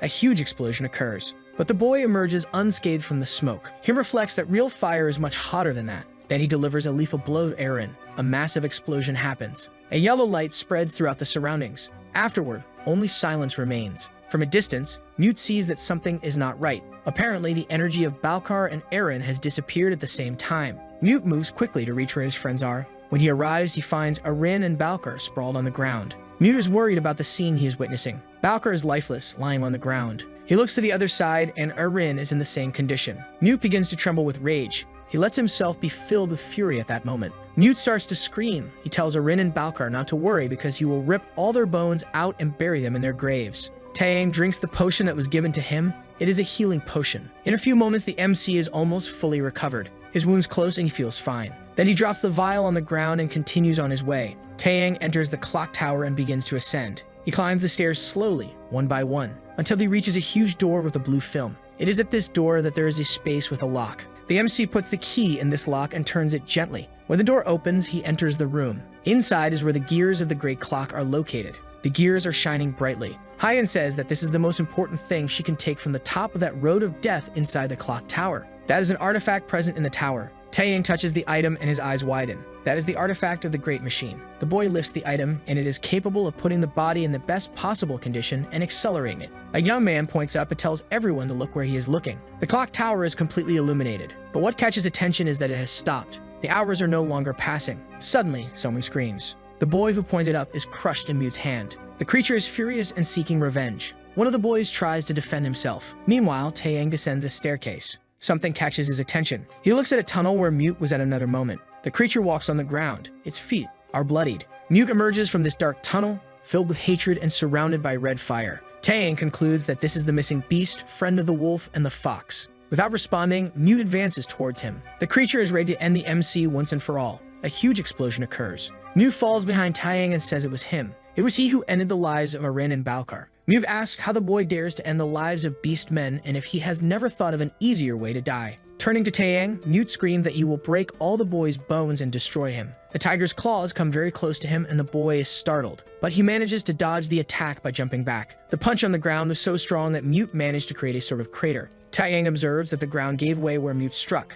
This means that his power is far superior to that of humans. The boy begins to worry. The creature is even too fast. Mute flies at Taeyang before he can realize it. In an attempt to dodge, the boy moves away, but still, the creature's claws tear into his chest. The boy notices that he cannot evade Mute's attacks. Now he is injured. The MC can't even think about stopping Mute's attack. Before something worse happens, he charges his fist with the strength to destroy the creature. Taeyang hits Mute with all his strength, but something shocks him. Mute stopped his attack with just one paw. The boy notices that his hand is now trapped. Mute takes advantage of having Taeyang in his hands and spins the boy around. In a quick motion, he slams our hero against the wall with force. Mute is not at all shaken by this situation and glares at Taeyang with hatred. The wall broke where the boy hit, but he is no longer there. Hidden, the boy tries to staunch his wounds. Very worried, Hyen says that the MC cannot continue like this. Mute is on a level far beyond the previous ones. They have already taken the artifact and now they need to escape. Taeyang says he cannot flee.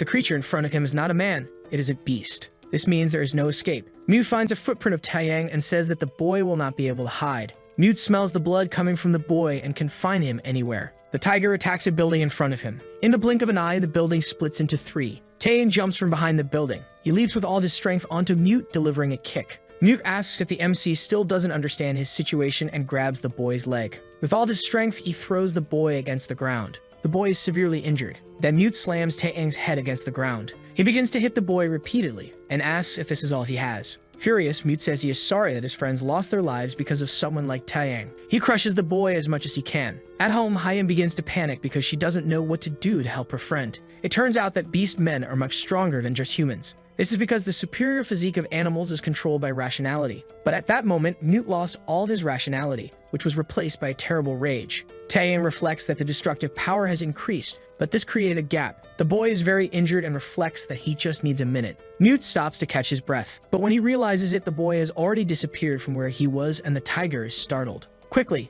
Taeyang advances on Mute and wonders how that creature will defend itself this time. Mute questions how he didn't notice Taeyang's movement since the boy reeks of blood. The boy says there is a saying in his hometown, even if you are attacked by a tiger, you will live if you never give up. Then the boy activates the incredible machine, his new artifact, and achieves acceleration. All the activity in his body will be processed 3 times faster for 1 minute. In this way, Taeyang manages to pass by Mute without the creature even noticing. Mute becomes furious because the MC possesses the artifact. But the boy grabs the creature by the collar and says that now it is too late. He uses all his power against Mute. Taeyang uses the warrior dragon attack, finishing off the tiger. Mute's head flies off. Our hero says he won't apologize if he doesn't think he did anything wrong. After all, he has his own reasons for wanting to end that game. Mute falls lifeless to the ground. Watching everything, Belial is astonished. The girl starts to get stressed and asks how a human from Earth managed to defeat the tiger and how that artifact is on the 5th floor. Dantalia laughs and says she can't give up on the bet that moment and that he did warn her. Disappointed, Belial comments that a human shouldn't be able to use so much mana so quickly,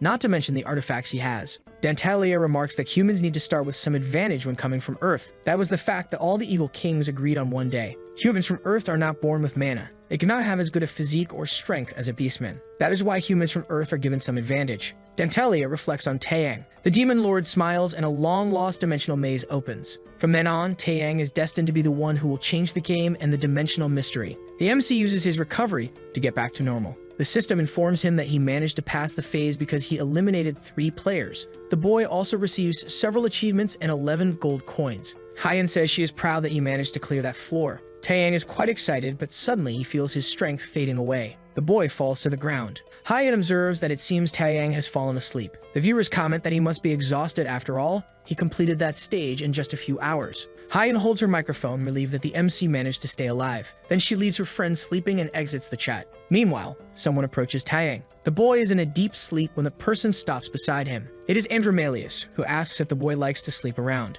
Since he doesn't respond, she gives him little kicks on his face. Getting closer to him, Andromalius says that the boy is quite interesting. Taeyang wakes up startled. When he opens his eyes, he sees a letter on his face. It is a letter from the Bozo Seeker that increases his human agility and poisoning power. Worried, Hyen asks where Taeyang got that and what happened while he was sleeping. The boy says he doesn't know, and when he woke up, he already had that card. The girl is surprised. A very cute little demon creature introduces itself as the cutest messenger around. Its name is Bernstein. He is happy that everyone has made it this far, and he says he appeared at the beginning of everything because he is there to give some explanations about that stage. The group of people is in front of what seems to be a dark castle. Everyone there is a bit confused, not knowing what to do. Taeyang observes that this stage is not in an open world. In fact, it doesn't resemble the Road of Death at all. Hyen agrees and says that this way is more comfortable. Bernstein says that the rules of that stage are quite simple. From then on, they will enter that castle. They will go up the castle stairs, find the room to clean, and escape in the middle of the castle. One of the boys asks if this means he only has to reach halfway up the castle and not to the top, which means it's easy. Taeyang thinks that's not quite right and asks Bernstein if there is anything at the top. Bernstein smiles upon hearing that. Bernstein says there's a crazy creature at the top of the castle. Then he says that he is crazy, very crazy, and his personality is a mess, so if he finds someone alive, he will probably grab his knife right away. The people there start to get tense. Hyen observes that this is the boss of that stage, a crazy creature. It turns out that this creature changes its activity radius all the time, so it moves from the highest floor to the lowest floor, or does the opposite with those players who need to go up and end up getting stuck on lower floors. One of the people there asks Bernstein what happens if they encounter this crazy person in the middle of the castle, but they will pass as long as they manage to clear the place. But if they plan to run in his direction, it's better to talk to him first. To conclude, Bernstein says that there is an entrance to the dungeons in the castle's basement. There are many weapons, equipment, and special rewards there. That stage is very different from the dimensional maze he experienced before or the Road of Death, where he needed to find treasures and eliminate other players. That castle is not a competition. In fact, it is a stage that requires cooperation. Some people start to gather to enter the castle together. One of the guys tells Taeyang that they can go in there to clear the castle, but of course it is very difficult to cooperate. The spectators are excited and believe that Taeyang will finally form a team. Suddenly, a sword is plunged into the ground. A huge man says that from now on, everyone must enter the castle. This is the NPC Toby, who asks if anyone there has any objections. In the chat, people comment that he looks like a leader. The people were scared, but maybe if they follow Toby, they have a chance to win that stage. Smiling, Toby tells them to move, but Taeyang walks straight past him. Toby grabs Taeyang's shoulder and asks if the boy didn't hear him. The boy apologizes to Toby and says that he has something he is looking for, so the man shouldn't mind, he just needs to follow his own path. Toby says that Taeyang doesn't seem to be able to analyze the situation, and he doesn't recommend that the boy leave. But the MC disappears from Toby's grasp before the NPC can realize. Our hero is already almost at the top of the stairs entering the castle. Mocking Toby, Taeyang sticks his tongue out at him and enters the dungeon. In the chat, people are scared because they didn't expect this attitude from the boy. Toby starts to get very nervous and explosive because he couldn't even see our hero escape. In the middle of the group, a woman observes silently. Meanwhile, in the dungeon's basement, winged creatures try to attack Taeyang, but he eliminates them with his bare hands. Hyen says he is sure there is something in that stage. This means there must be some artifact. He has already taken down several monsters and found nothing, but there is no way someone could have taken the artifact since Taeyang was the first. The boy says he found something. It's a card. Hyan observes that it is a skill to summon spirits and asks if Taeyang can use it. The boy says that it has an uncommon level. One of the people in the chat donates 10,000 won and sends a message asking why the MC doesn't use the skill card he got last time. Hyan agrees and asks if Taeyang brought the card with him. The boy takes out the Bogo's Procurator card. Hyan says he has never seen that skill before, but he has seen a similar one that was a Fortune Procurator, a skill that guides the person to golden coins. Taeyang asks if that skill will guide him to bozos, and the girl says maybe. Hyan says that despite everything, they don't know what kind of thing a bogo could be. It could be normal equipment, artifacts, or cards, and that is quite rare. The boy ignores it and activates the card's skill. Smiling, he tells Hyan that they don't have much time to think, so they should use it right now. Meanwhile, inside the castle, people explore the places and find things.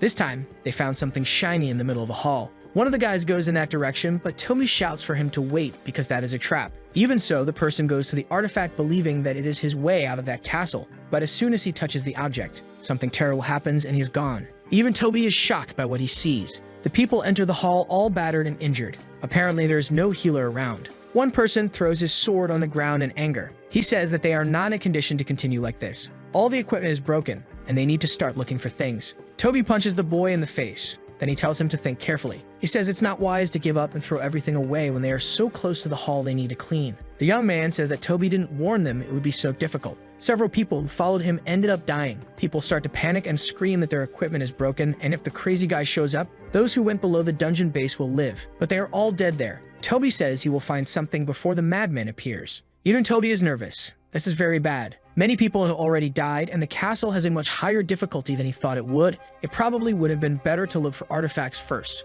Toby knows this is the truth, but he doesn't want to admit it. Moreover, it's too late to turn back, and if they disperse like this, they will die. At that point, he has no other option but to move forward. Toby grabs the young man by the head. From then on, he is determined to use force to stop anyone who goes against what he says. Toby says the man needs to believe in him. That is the only way to get out of there alive. Everyone looks shocked that Toby is holding the young man by the head. Suddenly, they hear a noise coming from behind. It's Taeyang asking why everyone is acting that way in Toby's team. Smiling, the hero approaches. Taeyang says Toby will have problems if he continues to act that way. The girl questions what the MC is doing. He doesn't seem to be afraid of Toby and has been confronting the man since early on. A woman calls for her. The woman asks if Taeyang was the first person to enter the dungeon, and the other replies yes. She wonders if the young man is a wind mage. His name is Ran and she's an NPC. A wind mage doesn't just use the wind as a weapon. They also extract tracking information and traces left in the wind. They can even predict the future. They are of great importance. Ran observes Taeyang thoughtfully. Her desire for blood is quite evident,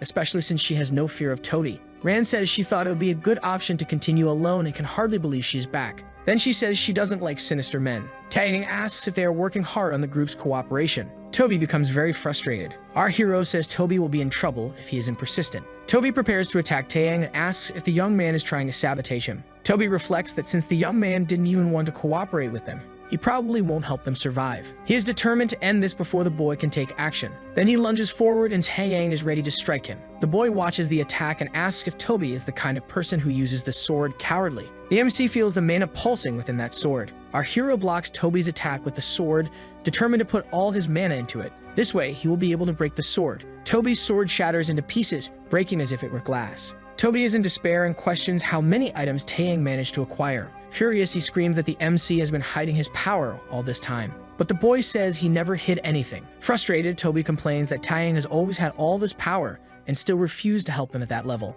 Then Toby asks what his purpose is. The young man wonders if he should say something special at that moment, then he says he just wants to rise. His goal is to catch the madman. Everyone there is terrified. They question whether it is really possible to capture that thing, and if Taeyang is losing his mind, but the young man remains unfazed. Toby starts to laugh and says the boy is crazier than he thought. Then he says this means it's impossible to convince Taeyang using only words. The young man gets into a combat stance, noticing that Toby plans to charge again. A girl summons the wind. A tornado of wind rushes toward Taeyang, catching him completely off guard. The impact of that tornado is great and furious. The young man manages to dodge, but the place hit by the wind is completely destroyed. A fan opens. The girl says she has heard enough nonsense. Until she gets tired of it, she stops in front of Toby. Ran has an angry expression. Toby is astonished to see the ability that Ran has. Then she says she is not helping him because she likes him and wants the young man to be aware of that. Taeyang says that even if the two decide to attack together, It won't change anything. Finally, he charges at both of them. Mazran remains unfazed and prepares to counterattack. She throws another wind attack towards Taeyang. The boy is startled by this because there is a power different from what he knows.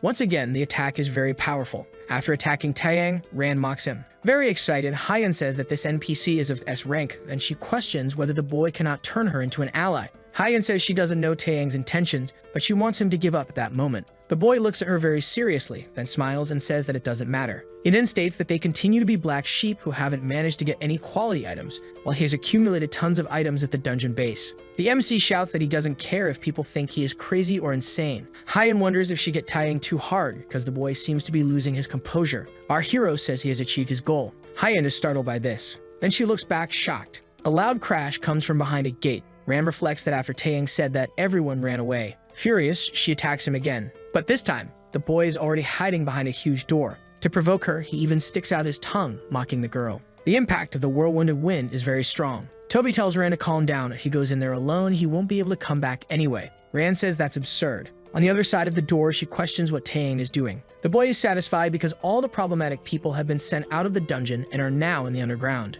Several bizarre monsters appear, and he wonders if he should warm up before the crazy one shows up. Meanwhile, Bernstein is sipping coffee. He says he knows what everyone there is looking for. Then he snaps his fingers and says it's time for the show to begin. The people in the dungeons start to hear loud noises and become frightened. Taeyang looks back. One person says that the noise is very strange, and another says it's probably the crazy one. A girl screams for them to run to the exit of the dungeon. But before she realizes and can do anything, she is hit. Quickly, everyone there loses their lives. A creature with red eyes begins to advance through the castle. The system informs that the crazy one has appeared and has already annihilated 2 people. Someone screams for a healer and says there is no mana left. The floor is covered in blood and people are losing their lives. A boy cries on the ground because he is very injured. Another tells them to run away because if they stay, they will end up dying. But as soon as he grabs the doorknob, he is hit by a swift blow. This blow cuts his hand, and the man screams in pain. He tells the person coming after him not to go there. The person hides and wonders if this is happening because they decided to go after items in the dungeon. The woman reflects that if she had known this would happen, she would never have even entered there. But the dark creature finds where she is. The woman is a nun who says that Mr. Toby was right. Without any mercy, the monster ends her life. The system informs that the crazy one has already killed 9 people and is becoming increasingly insane. His madness level has reached stage 3. A small stone falls to the ground in the corridor, making noise. The enemy quickly looks in its direction. Then it launches an explosive attack. When the smoke clears, the creature looks carefully in the direction it attacked. There is only blood and a piece of armor lying on the ground. But behind the monster, someone advances and attacks it quickly. After delivering a critical hit, Toby plans to evacuate the others so they can leave that dungeon. But something unexpected happens. His sword does no damage to the enemy. The crazy one is surrounded by a reddish aura that protects him, and even Toby's sword cannot penetrate it. Seeing Toby trying to attack him, the creature decides to retaliate. It strikes Toby's face violently, and the man screams. The enemy observes, and Toby, even injured, is still standing. Filled with fury, he reflects that he cannot give up yet. So he decides to use his warrior spirit manifestation ability. Toby shouts, surrounded by energy. Then he tries to hit the enemy. Using all his power, he manages to penetrate the aura. But even so, his attack is not very significant. Before Toby can do anything else, the creature pierces him with its sword. The man is gravely injured. As soon as the enemy pulls the sword out of him, he loses his balance, causing his weapon to fall to the ground. Toby falls to his knees on the ground. The monster stands before him, observing for a moment. Then it raises its sword high to deliver a final blow. But before the creature can strike Toby, something flies in its direction. It is a tornado of wind that sends the enemy flying away. Ran rushes in front of Toby and says he did a good job. He wasted a long time fighting the enemy. Ran says they cannot afford to have any more casualties. Apparently, the blood aura surrounding the madmen grows stronger, more intense with each new life he reaps. The creature is already standing and looks at Ran with a terrifying expression. Ran reflects that she does not know what that means. Even so, thanks to what Taeyang said, most people went underground, so the damage won't be as great. Now she needs to evacuate those who are still there. Ran needs to do this as quickly as possible, so she uses her wind tornado power. The madman is ready to receive this attack, but when hit, he is thrown against the wall, which breaks. Ran shouts for everyone there to flee to the dungeons underground. They run away, and Ran stays behind to try to hold off the madman. The creature is already ready to rise again. It is leaning on its sword, still surrounded by its red aura. Then it notices that people are running and Ran is standing there in front of it. Furious, the monster prepares to attack. Ran feels nervous and confused about this. With a quick movement, the creature launches a power against Ran. She wonders what power that is and protects herself with her magical power, but the attack passes through her and hits those who are fleeing. Ran questions whether that is the wind power that swirls around its sword. The system informs that the madman has already knocked down 12 people, and monstrous horns sprout from the enemy's head. The creature has already reached stage 4, which leaves it completely out of control. Rand observes that the madman is getting bigger, which means he is becoming stronger than before. Again, the creature uses its powerful attack against the girl. She protects herself again with her fan, but this time the attack is even more intense. Rand observes that this is a lot of power, and she won't last much longer. The girl is very worried. Her hands tremble, and she notices something and smiles. The woman says she never thought she would feel afraid of the wind. She closes her eyes, questioning whether this is her last moment.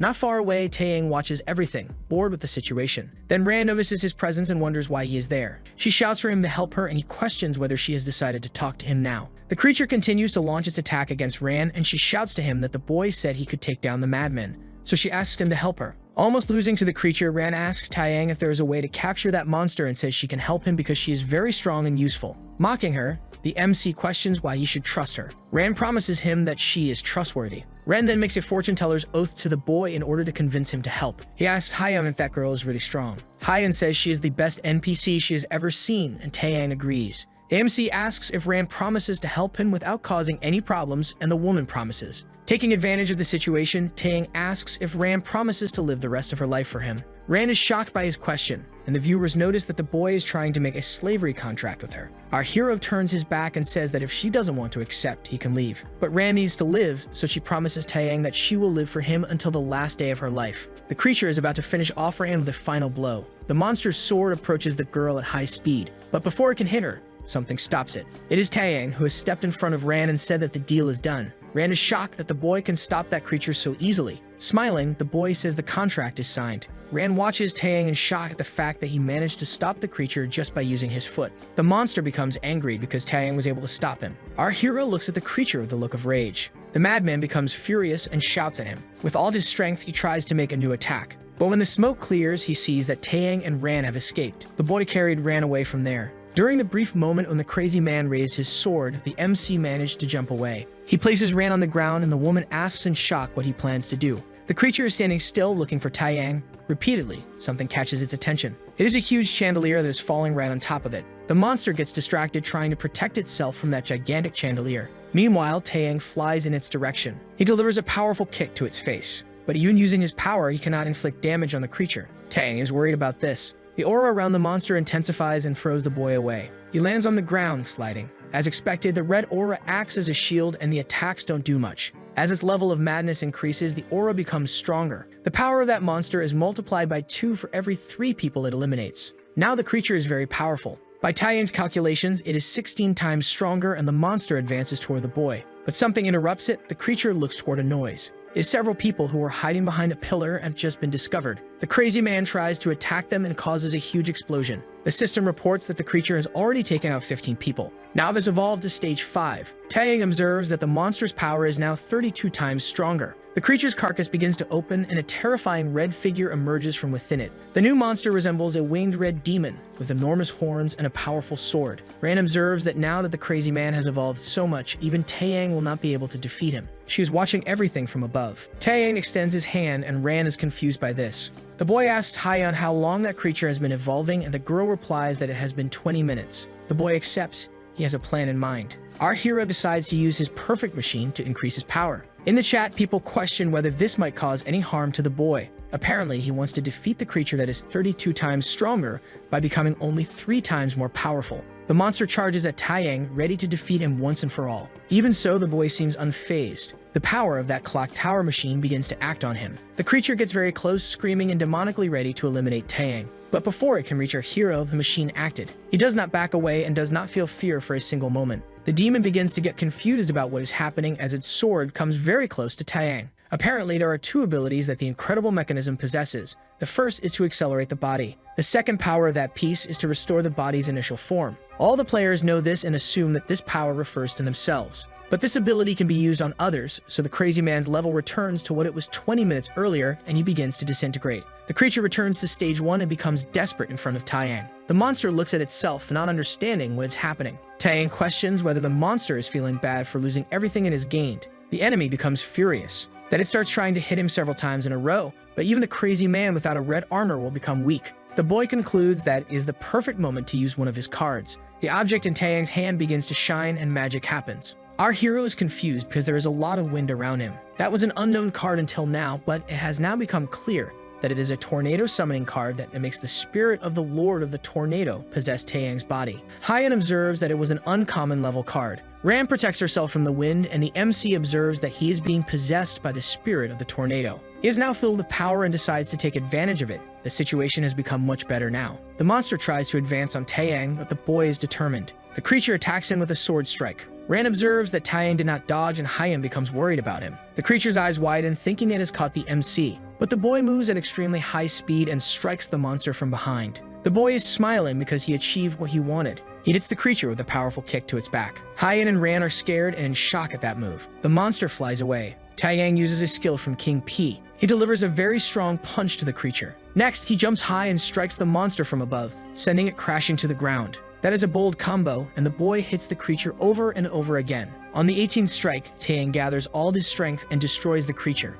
The monster's body lies on the ground, and the system informs that the spirit of the Lord of the Tornado has left its body. From a distance, Ran observes everything. She sees that the boy has been engulfed by a furious tornado. Taeyang signals to Ran to come down, and the woman wonders who that man is. The MC stands before the lifeless monster in a hall that was the site of the battle. The boy picks up his enemy's sword from the ground, which is dirty. It is a vampiric katana, and Taeyang wonders how it came to be in the possession of that creature. The sword emanates its own glow. This katana is a rare piece of equipment that increases agility, strength, and vampirism. Not only is it an important and rare item, but it also has an ability that makes fighting much easier. Taeyang is feeling a lot of pain, and while it's not as bad as when he fought the tiger, he has been trying to tolerate the pain until now. The boy asks if Ran like that. The girl supports the boy's chest because he is leaning forward, and Taeyang is startled. Hyan asks if the MC is okay, and the people in the chat are shocked that Ran is so close to the boy. He then decides to use the power of regeneration. A green light surrounds him, and he recovers from his injuries. Ran is indignant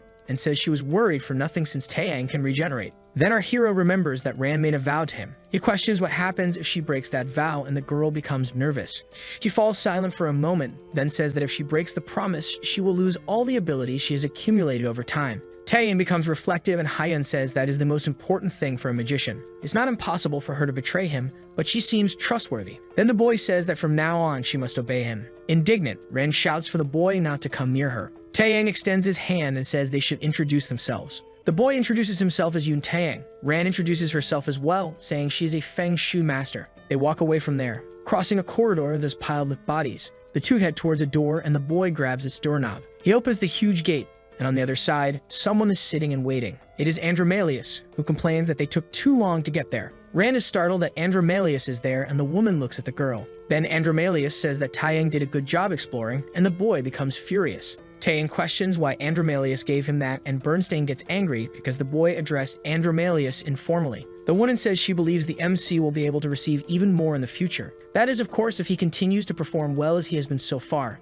Andromalius then snaps her fingers. Taeyang has managed to pass that phase of the castle and has achieved 6 new accomplishments. Ran is shocked because it is the first time she has achieved so many accomplishments. Until now, she had only managed to reach a limit of 3. The boy suddenly starts to feel unwell, and Ran becomes worried. Andromalius says that is to be expected. Since he achieved 10 accomplishments, it won't be easy to adapt to such an expansive soul. Ran is shocked and asks about the 10 accomplishments. Then the system informs all the accomplishments that Taeyang has achieved. Ran is in complete shock, and the people in the chat can hardly believe that it is possible. Suddenly, confetti flies in the air, and a user donates 1,000,000 won to the boy, saying he played very well. The viewers are shocked by who made the donation. Hyan is astonished because that person is in 4th place in the Gantalian ranking and is a veteran with a recognized professional level. Definitely, the number of viewers has likely increased significantly. Andromalius congratulates Taeyang, saying he did a good job. In Andromalius' report, she mentions how the boy has power beyond his level. His skills are very good. With this, he earns the Rank S certificate.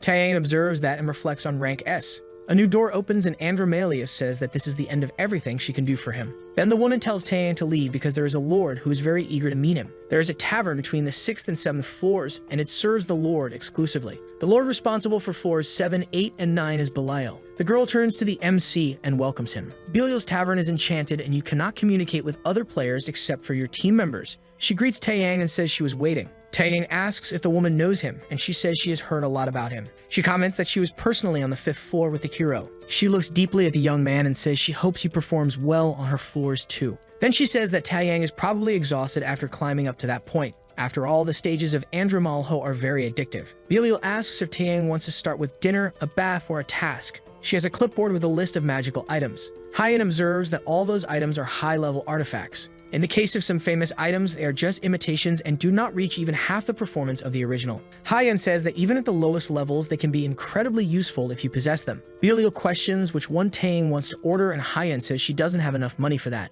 Belial says it's alright and she doesn't need money. That is the reward they will receive after passing through the 7th floor. She plans to let them have an advantage. Hyan asks if they will receive the 7th floor prizes in advance. Then she says they need to think about it. Belial responds that they can take as long as they need to think. They have the whole night. Belial asks if Hyan wants a hotel room, and the girl says no. The demon lord says the girl is very restless. Taeyang is confused and says he will sleep and see her the next day. Hyan says she will also sleep and bids farewell to Taeyang, and the boy enters his quarters. In the chat, people are agitated. Hyan observes that she expected this from the beginning, but the comments are getting a bit too much. No matter how important a person's life is, there will always be others who couldn't care less, even if it costs the life of one person or thousands of them. Hyan is exhausted. Maybe she should seek out an administrator. Now Taeyang's stream has reached 10,000 viewers and is approaching 50,000. During the fight against the madmen, it reached 100,000. This has become an important topic, not only in Korea but worldwide. As a result, it has grown significantly and provocative comments have started to emerge. Hyan wonders if she should keep this private. Then she reflects that Taeyang is playing with his own life and is desperate for even one or two small clues. Suddenly, Hyan's phone rings. There are several messages from people asking for help for Taeyang to find his family. The phone number of the streamer is protected, but sometimes it is possible to get the contact. Those are contacts from people who want help with family members. Little do they know that she and Taeyang are also desperate at that moment. She just wants those family members to wait a little longer before Hyan on the 2 capsules. She takes vitamins for Taeyang. When the boy gets hurt during a battle, it is taken out of the capsule. Sometimes the capsule can even shake if the pain is severe. Taeyang's body, being connected to the game, is also suffering severely. Hyan wonders if the MC will be able to endure that. The girl is worried and hopes her friend can hold on. The next day, Hyan looks worn out. Taeyang asks if she stayed awake all night and if she made a decision. It seems that the rumors about NPCs staying awake all night are true. Excited, Belial tells them to choose carefully because there is no going back once the choice is made. Taeyang says there's nothing legendary there and Belial agrees. She says it's not like the lords can carry legendary level cards whenever they want. The legendary level is the highest level in Dantalion. Officially, no user has ever received a card of that level. In the chat, people wonder if it really exists. Taeyang examines the items in the catalog closely. Something in the catalog catches Taeyang's attention. The boy says he has already decided what he wants. Ran hands over the catalog and comments that she has also made her decision. Belial points out where the door to the 7th floor is. Then she wishes good luck to both of them. The duo walks toward the door. Taeyang asks what card Ran chose. The girl opens the card for the boy to see. It is the Northern Wind Crystal, called the Ice Shield. Taeyang asks if the girl can use this and if she won't end up losing her life by using it. Wind mages use mana to manipulate the wind. Freezing mana is a double-edged sword. Ran looks at the boy. Despite everything, if she is a reliable ally, that could be a very effective tactic. Taeyang looks at Ran and she clears her throat. Then she asks which card he chose. Reaching out to open the door, the boy looks confused. Then he smiles and enters the 7th floor. On the other side of the door, Belial just watches. The demon lord Dantalion approaches and Belial says he has finally reached the stage of the 7th floor. Then he asks if he is there to watch Taeyang play again and mentions that he seems to be a big fan of the boy.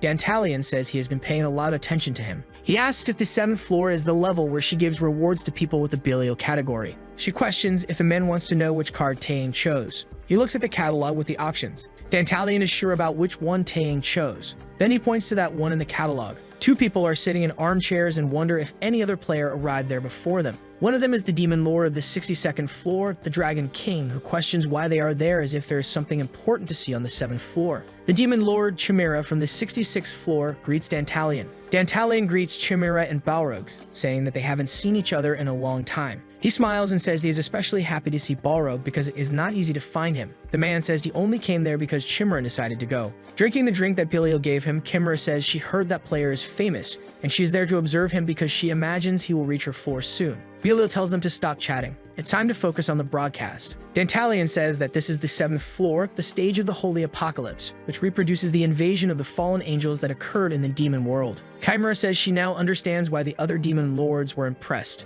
That player's sense of battle is impressively sharp. It seems he has a good grasp of battles, and his ability to make quick decisions is very good. Balrog says that Taeyang may have some skills, but that's all. A human cannot reach the level of the video game like a celestial being. Excited, Dantalion asks if Balrog wants to make a bet. Balrog says it is impossible that Dantalion likes that boy, and it seems the rumor that he has been robbing the demon's pockets through bets is not just a rumor. Dantalion says that is just a little entertainment along the vast journey. Then he asks if Balrog is feeling scared. Balrog says that even the suggestion from Dantalion is annoying and he feels like he is being mocked, which is why he doesn't want to bet. Belial asks why he is helping that player. Chimera says that is what she was saying, even if that player is from Earth. Balrog asks if the player is from Earth. Dantalion worked hard to incorporate humans from Earth among the players of the dimensional maze. This was something he obtained when he crossed a dimension, and with great effort, they achieved a bizarre level of trash. Balrog reflects that Dantalion is supporting that human because he wants to prove that his efforts were not in vain. Balrog breaks the cup in his hand and says that Dantalion was responsible for bringing humans from Earth inside. He says angrily that he did not like that.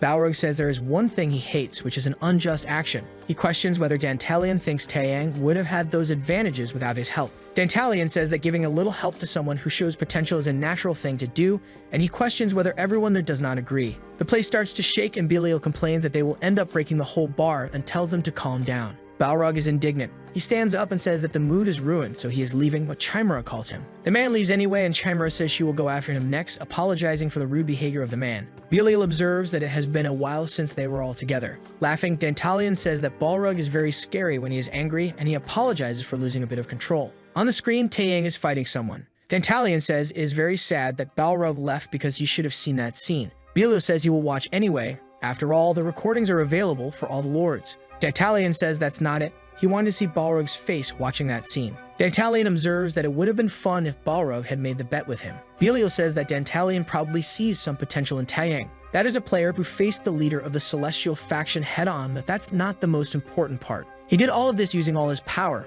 a power of his own, and that's the point. Players, especially those from Earth, are usually very weak. They are not used to adapting to the grandeur of the power they acquire in the dimensional labyrinth. A player with level 10 power can only control around level 7 or 8. When they gain level 20 power, they can only manage about level 12 or 13. Even so, Taeyang can work with power levels of 20, 30, or even 40. Full of achievements and an accumulation of cards, his abilities will expand. He uses all these abilities from the start. In this sense, the guy is perfect. Belial notes that Taeyang's adaptability continues to grow remarkably and wonders how this can happen. Dantalion observes that the dimensional labyrinth is harsh, but if you survive, it constantly expands the limits of your existence. He says that this is familiar to him, challenging his own limits. The lords watched Taeyang and Rand fighting on the big screen. There is nothing more fitting than the proposal of the dimensional labyrinth. A green creature lets out a roar. That is the conflict zone of floor 39. A warrior fights against a gigantic monster. Meanwhile, others try to attack the other creatures that are also approaching. One of them is confused about why they can't exit the game, and the other says he doesn't understand what's happening either,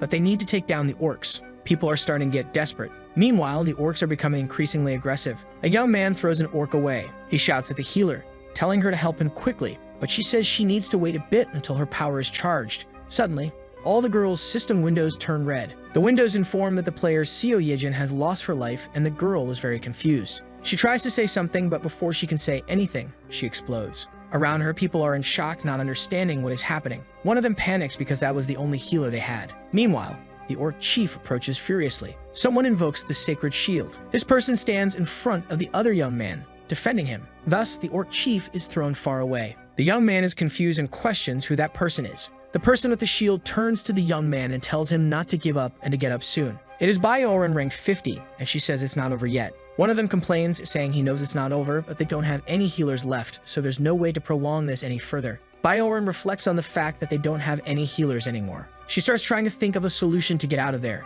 Then she remembers seeing someone fight and concludes that she needs him. That stage is connected to floor 36, and she can apply the king's pass technique. Bioram shouts for everyone to gather around her. The orcs approach quickly. A woman screams that they are coming. Bioram uses her magical shield and raises it while shouting as a yellow light shines. An explosion occurs, sending light into the sky. The ground breaks beneath their feet. Then everyone falls, returning from floor 39 to 37. Up above, the orcs look at the crater, frustrated. As they fall, a woman is happy that the orcs can no longer pursue them, and a young man is shocked that it's possible to return to the previous floor by breaking the ground. They continue falling toward the previous floor. Bioram asks the magic user to use their water or wind power to soften their fall. Suddenly, a red card arrives for Bioram. It is the item from the Demon Arena Challenge. The card opens by itself in the air and a huge manuscript comes out of it. The card states that they must take the place under the command of the demon. Right after Bjorn reads the card, it catches fire and she reflects that it is sent to make a deal or give a warning. Then she wonders who could have sent that.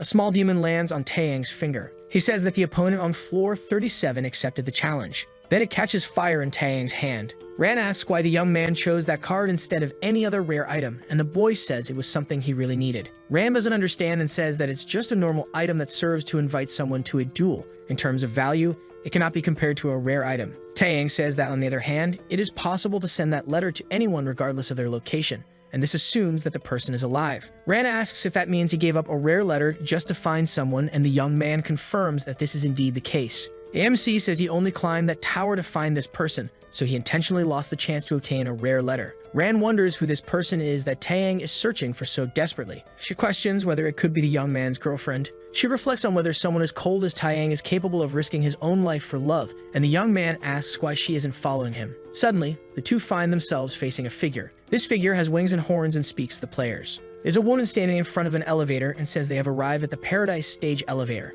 This stage has 5 levels, which means it is possible to jump to the next floor based on the number of levels you have conquered. She asks which level the players wish to go to. The viewers discuss that they tried that and barely passed the 2nd level. Hyan says that players usually choose floor 1 or 2, but they can handle level 3. Even so, Taeyang shouldn't pressure himself too much. Without hesitating for a moment, the young man presses level 5. He has hatred in his eyes and is determined to get out of there. Haya becomes worried and the viewers are in shock. Inside the elevator, they begin to ascend. Ran observes Taeyang. He has very cruel eyes, but they are not the eyes of someone who believes in their own strength. Even so, he is putting himself at risk for a specific goal. Taeyang is filled with determination. They reach the 5th level. Inside, a white-winged creature is sitting and waiting. The creature begins to say something. Then it shouts that survivors can climb the tower. The goal is to defeat the commander of Paradise. The girl from the elevator says that now it's time for the battle to begin. Taeyang and the winged creature start to fight powerfully. The young man is determined and Ran is curious about how he is willing to sacrifice everything he has for a single person he loves. Ran reflects that making a deal with someone who already has an owner is madness, but Taeyang has not given any indication that he already has someone in his life. Someone calls for Ran and the hero questions what the girl has been thinking all this time. The boy asks if she has forgotten him and if she will leave him there to die. Looking at Taeyang, she reflects that he is a shameful figure. Even so, she made a promise to the wind. Spoiled people deserve death, but she will help the MC because of her promise. Then she adds the power of the wind and their movements are accelerated by 20%. Taeyang says he trusts Ran's wind. Colorful flames surround the winged creature and Taeyang. The boy is uncomfortable and tired. The monster in front of him is the NPC Weaver, who spins his spear in the air. Hyan says that Weaver is a mage who manipulates the fire of the celestial realm. He is a well-known NPC. The flames of paradise are very potent and filled with magic. Even if the MC has protection against magic, the effect will still hit him. Taeyang watches that flame shine. He is completely surrounded by fire. Then he relives his childhood traumas when the building caught fire. At that time, the boy was with his younger sister. His father ran into the building and left him behind. Taeyang tried to go after his father, but his sister held him back. Bjorn was crying and shouted for him not to go because their father asked them to wait there. In that moment, Taeyang becomes furious and pulls his hand away, shouting at the girl. He says that all of this happened because of her. The boy says that if she hadn't done something so unnecessary, this wouldn't have happened. He shouts that he told her he didn't want to eat anything. Bjorn was trying to heat water to make ramen for her brother. She heard him arrive and forgot the pot on the stove. Taeyang steps away from Bjorn and tells her not to get in his way. Then he runs into the building. The flames are intense, but the MC calls for his father, worried. The smoke is very thick, and he can barely breathe. Taeyang sees that the fire has taken over everything. He reflects that the fire is very strong. Suddenly, the ceiling collapses and the building begins to crumble. In despair, he simply closes his eyes. Then his sister screams for him. Her tears fall onto the boy's face. When he wakes up, Bjorn is crying over him. Things are still on fire, and the girl entered the building just to find him. Crying, she apologizes and says that all of this is her fault. The firefighters enter the building and say that there are 2 children inside, but they haven't found any other survivors. In the newspaper, the woman said that the incident of the burning building was caused by an arsonist. The culprit was still being sought to pay for his crimes. Taeyang hears the news and reflects that the fire was started by an arsonist and it wasn't Bjorn's fault. But because of him, the girl was marked in a way that cannot be reversed. She received both emotional and physical scars. Even when she was young, she didn't hesitate to save her brother. On the other hand, he couldn't save anyone, neither his father nor Bjorn, who had to survive alone. Taeyang decided at that moment that he would definitely save her this time. The winged creature that Taeyang is fighting pierces him with its spear. The boy agonizes in pain. Hyan and Ran are worried. While the monster has the spear stuck in Taeyang, something frightens it. The MC looks at the monster with serene and hate-filled eyes. the boy does not fall. The creature is impressed by Taeyang's resolute eyes and wonders if he has fallen into the gears of others. But that doesn't matter at that moment because the young man can no longer be helped and he is in the same situation. Even so, the young man impresses the creature. Our hero grips the spear's shaft and smiles. Taeyang shouts for Ran to send her wind in his direction. The girl becomes worried and says that if she does that, the fire will intensify in that direction. But our hero doesn't care and shouts for her to do it quickly. Ran wonders what Taeyang is doing and if he intends to burn alive. Even without being sure of what she is doing, the girl unleashes her wind power towards him. The enemy says that using the wind in that situation is foolish and shouts that it will only make Taeyang's death quicker. The boy begins to scream. Meanwhile, a whirlwind of flames and winds forms. The creature questions if Taeyang thinks they will die together in the flames, and questions what kind of fire Taeyang thinks that is. The MC uses the card of the perfect machine, questioning the monster if that can still be called its fire. Now he has control over all that fire. At this point, the creature realizes what the young man was planning, and notes that if it continues like this, it will soon be completely consumed. Taeyang shouts that this is not the end yet. Then he invokes his spirit, leaving his opponent very frightened. The boy tells the spirit that he needs help to understand what to do to get out of there. The spirit looks at the boy in silence. Then the magic begins to happen. Meanwhile, the fire consumes Taeyang's clothes and he feels his skin burning. Even so, if it hurts that much, his enemy is probably feeling it too, and that's what matters. The warrior begins to scream amidst the flames.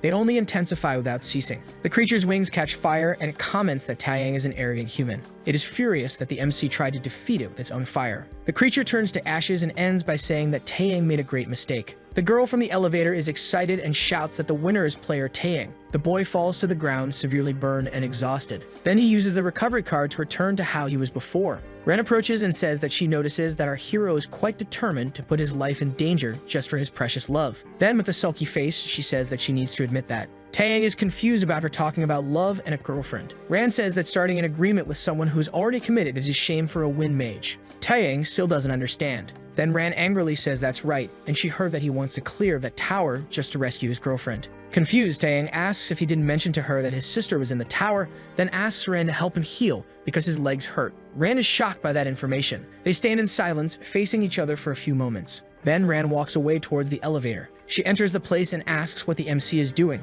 saying that they need to go. The girl in the elevator says they need to be together to go up. Ran is outraged that it wasn't Taeyang's girlfriend, but rather his younger sister that he is looking for. But on the other hand, she is grateful. The girl is having an internal crisis and questions why she is so grateful for that. Taeyang asks the elevator lady if he can go up to the 5th floor after winning at level 5, and she says yes. Then she mentions that it seems there is a reason why the demons are paying so much attention to Taeyang. They go up in the elevator. When they exit, Taeyang is thinking about his sister. The boy is very determined to be the one who will save her. After Taeyang reached the 5th floor, the number of people watching his game also increased. Now the number has surpassed 500,000 viewers. Not only in Korea, but around the world, everyone is paying attention to this. Reporters have stopped in front of his house, and now the boy has even become news. Everyone knows that Taeyang's sister is trapped in the game. Hyen looks out the window at the reporters who are down there. This stage is more dangerous and problematic than the previous one. A huge blue creature charges forward, but it is annihilated in a quick and precise strike. Only its remains are left. The boy is responsible for annihilating all those dragons.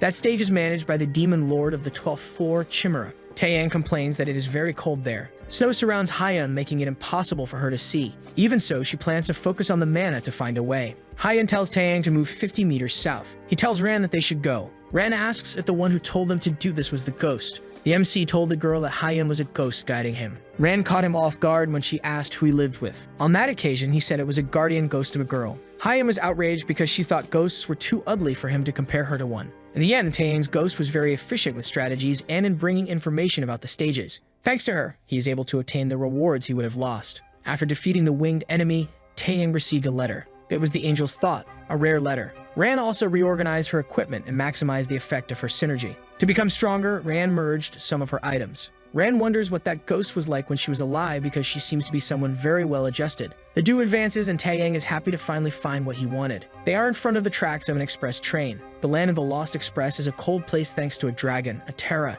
Several groups have tried to defeat it, but none has succeeded. For this reason, that train can be called the Dragon Annihilator Train. The player needs to survive on that train and enter the first cabin, the machinery room. There is an operator who controls that train. In addition, there are engineers who take care of the mechanical part and the guardian who protects the train from the dragons. There are also some missions inside the train. Because of the cold, Ran ends up sneezing. She is starting to get a little sick. Taeyang and she wrap themselves in cloths to try to warm up. Hyen observes that that place is quite hostile for the players. The MC says this is because those who passed through that floor before did so incorrectly. He questions if they can't just run away from there. Hyan says she is confident. Hyan tells them to go slowly and that there is a control key to enter the main cabin, and the train officials have that key. The easiest strategy is the Guardian's route. This route includes defeating several dragons to be promoted as the train's guardian, and this route allows them to clear the floor very easily. Hyan reflects that there is a problem with this, which is the fact that they do not know when they will encounter the dragon, so it is not good strategy for those who have little time. Suddenly, someone starts to approach the duo.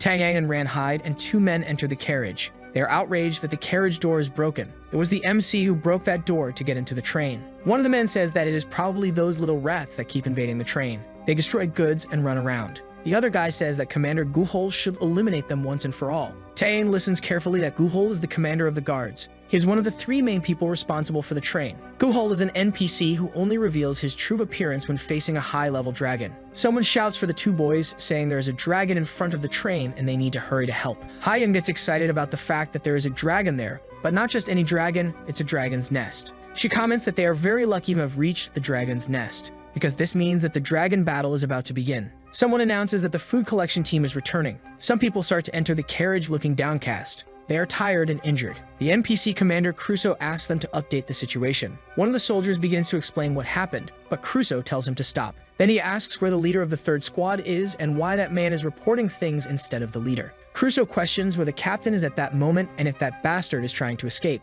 The young man in front of him looks down and says that the captain died in battle. Crusoe asks what happened to the vice leader then. Still looking down, the soldier says that he also died. Hidden, Taeyang and Ran watch everything happen. Then Crusoe understands and says that at that moment he will recruit new people to face dragons. They must seek everyone, both the rats and the vagabonds. Someone walks with a bowl full of meat. It is a person entering a dark, empty corridor. He grumbles that he heard that half of the supply team died in action, and in the midst of all this, they want to rest. He presses a button and a door opens before him. But at that moment, while he is feeding a cat, the man questions what he thinks about it. Then he extends one of the meat steaks. He approaches a huge cage and tells the little kitten to come closer. The steak shakes closer and closer to the cage. A growl comes from inside the cage behind the bars. The creature inside speaks, saying that they are very rude and that it has tolerated this for a long time, but can no longer stand it. The young man is frightened and questions how that thing can talk. Then a hand grabs him. From inside that dark room, he screams. The man tries to crawl out of the room, very injured. As he leaves, the creature already has the key it needed. Then it opens the door of its cage. Now the monster is free. The creature says it can smell the scent of its kin. Military vehicles move over the snow. They are climbing a mountain. It is very cold and the temperature drops more and more as they ascend the mountain. As Ran complained about the cold, Daeng gives her his blanket to keep warm. The girdle thanks him. Ran asks how they managed to get there without being captured. Daeng says they were summoned as guardians and doesn't matter if they are called rats or anything else. Deep down, Taeyang knows he will only be used as a meat shield. There are several people sitting inside the vehicle with them, who are also cold. Besides being cold, the people seem to be very scared. The captain tells everyone to pay attention to what he is saying. He says the mission is to retrieve the supply container that is 3 kilometers from their location. The container is located very close to where the dragons stay. In other words, they will have to invade the dragon's nest. Then he extends a red capsule. He says that this is capable of allowing them to survive in the cold for 5 hours. Each one will take 3, and those who take more will be executed immediately if caught. The captain then tells them to start distributing the pills. Then he throws a bag to Taeyang and shouts for them to take the pill. Taeyang consumes one of them. Suddenly, he is surrounded by a flame aura. He can feel the fire element inside his body. Out of nowhere, the vehicle they are in is attacked. The people inside begin to panic. Outside, several dragons approach the vehicle. The captain asks what they are doing and shouts for them to go deal with those dragons. The boy is in shock because he wants them to fight those creatures. The boy says he is not ready yet, but before he can say anything else, he is hit. His head flies off, frightening everyone else. The roof of the vehicle is torn, and before them stands a gigantic blue dragon. Taeyang tells Ran that they need to move forward. The girl says she was getting ready. Then she uses her wind power to launch the boy into the air. The boy hovers above the creature. Then he violently charges forward, causing an explosion. The other people also advance on the dragons to fight. Even so, there are many dragons, and they keep coming. The captain says they need to be faster and prioritize the container. The others must block the body and serve as human shields against the dragons. Taeyang asks Hyan when they will receive the necessary attention. Hyan says that if this is the last nest, now is the best time for Taeyang to show his power. The boy asks if she is sure. Then Hyan says he should use a spectacular strike. Since everyone is tired, this is the ideal moment to gain the necessary attention. The boy smiles and says that's fine then.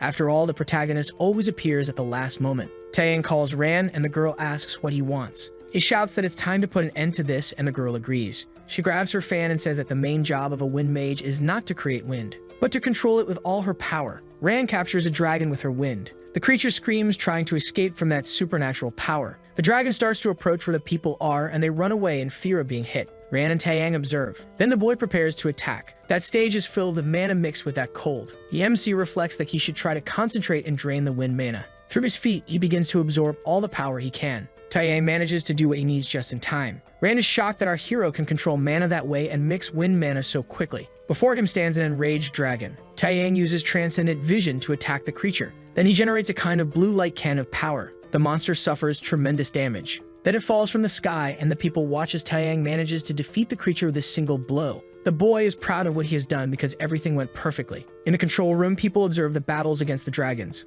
A woman identifies an energy detected 200 kilometers away that is probably a dragon. More than 20 groups are moving. Another woman detects more dragons 50 kilometers away. It's probably a leader since it's an alpha type. The dragon approaching the train starts to walk in the opposite direction. Suddenly, someone invades the control room. It's a person with a cigarette between their teeth. It's the NPC Solomon. He approaches the cameras and the women. Then he asks what the situation is. The woman says that according to their observations, the situation is not good at all. The number of dragons has increased drastically since last year. Solomon looks indignant. The number of dragons has increased rapidly, and indeed they are becoming stronger. As expected from the white dragon Untara, Solomon wonders if the other dragons have their mana influenced by him. Solomon asks if there is any news about Untara, but the woman says there has been no movement yet. Then she says that if Untara moves, he will appear. Solomon asks if she is referring to that person. The Guardian Commander is a dragon slayer, one of the few humans who has met Untara and the only one who was able to make him retreat. Solomon says that as long as that person is in the rear, everything will be intact.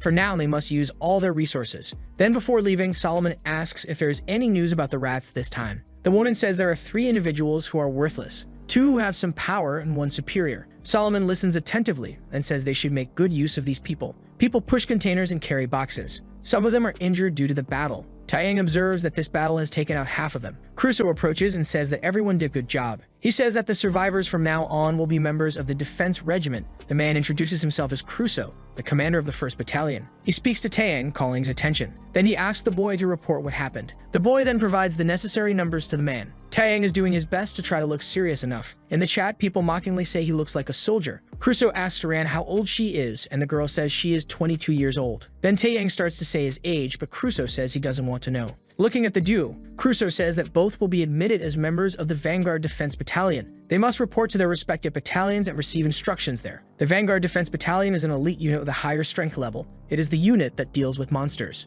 The 1st Battalion is made up of men and the 2nd is made up of women, so they are organized into 2 battalions. Taeyang is taken to the 1st Battalion. The MC is worried about that mission. The gear room is so close that he can almost feel it. The young man just hopes everything goes smoothly. Someone talks to Taeyang and he introduces himself. The young man asks Taeyang what his relationship with Ran is. Nervous, the boy says that they are not a couple. The man starts to tease him, saying that Ran can't take her eyes off him, so there's no way they aren't a pair. Stressed, Taeyang insists that there is really nothing between them. Meanwhile, in the girls' battalion, Ran meets with the others. They are very excited about the appearance of these new people and want to know if Ran has been with Taeyang in a more intimate way. They want to know every detail of Ran's relationship with the hero. Ran says that it just happened out of nowhere and now she has to live the rest of her life with Taeyang. The girls get emotional and ask what happened after that. They are extremely excited about the gossip. The battalions introduce themselves. Worried, Taeyang asks if Ran said anything strange in her battalion. The girl replies that no, after all, she only spoke the truth. Crusoe asks the soldiers if they are ready, and everyone responds in unison that they are. The commander says that the target is a white dragon. There are dragons that are much stronger than others due to the influence of Untara. They are even capable of using magic. Crusoe says that they are now passing very close to the nest of these white dragons, and they are extremely vigilant. Moreover, they attack in groups when the train passes. He says that their objective is singular, to eliminate all the white dragons that come near the train, and he will honor the one who performs best by introducing the engineer. Taeyang gets excited because that's exactly what he needs. On the ground beneath the soldiers, a strange glowing symbol appears. The young man asks what that is and Crusoe replies that it is a teleportation spell created by Solomon. Crusoe shouts for them to use that teleportation to get out of there and prepare for battle. They must be careful and will appear on top of the train. As the soldiers go up onto the vehicle, the dragons watch them from afar and begin to approach. Crusoe shouts for them to prepare for battle. Everyone gets into fighting position. Taeyang tells Ran that they need to finish this once and for all with a single blow. The girl says that it's nothing too serious and she can handle the situation very well. But suddenly something catches her attention, leaving her scared. The wind is moving in a different way. Ran notices that it has simply stopped, so she calls Taeyang, worried. A huge dragon approaches the train, flying over it. Taeyang feels something strange, something even stronger than those small white dragons. Suddenly, a much larger and more powerful white dragon appears. It is Antara. In the chat, people get agitated because that dragon should be the mission's boss and was not supposed to appear at that moment. Worried, Crusoe shouts to contact the command room, but the soldier says that his mana has simply frozen. Tense, Crusoe reflects that there had been no news of this dragon in the last 20 years, and the intelligence agency had always perfectly identified its movements. Crusoe wonders if Antara actually used mana freezing to deceive the intelligence agency and attack them at that moment when their guard was down. Crusoe shouts for everyone to stay in position, and the dragon watches the enemies. Despite the people being there to fight, they begin to feel a lot of fear. Noticing that the dragon is about to attack them, people scream to get out of there, but there is nowhere to go. They are right on top of the train. Antara unleashes a violent attack on the group. The impact is highly explosive. In an instant, the train car simply shatters. That dragon is much stronger than expected, and its power is unmatched. Taeyang observes that it is preparing to attack again. Ran tells her and the MC to dodge it, because if they get hit, it could be the end. He says they have no way to dodge, and if the train is destroyed, everything will be over. Ran feels tense with the whole situation. In the end, they are right on top of the main room of the train, the engineer's room. Crusoe tries to convince the soldiers to advance, but they are fleeing in sheer terror. Taeyang summons the Lord's Spirit of Torment that controls the wind. The boy says that in the army, if someone asks him to handle a situation, he will handle that situation. Inside the train, things start to get a bit chaotic. The beastly creature is on top of a shining symbol on the ground, but it remains chained. It is sitting on the floor as if waiting for something. Someone enters the room where the creature is and asks if it was responsible for causing so much damage to the base. That monster asks who that person is. The boy says that she wouldn't even understand if he told her. The man asks if that creature broke into the train through the back doors and questions how she survived for 6 hours in the cold without a fire pill. He then says that he wants to study the creature's body and understand what kind of mana flows through her body,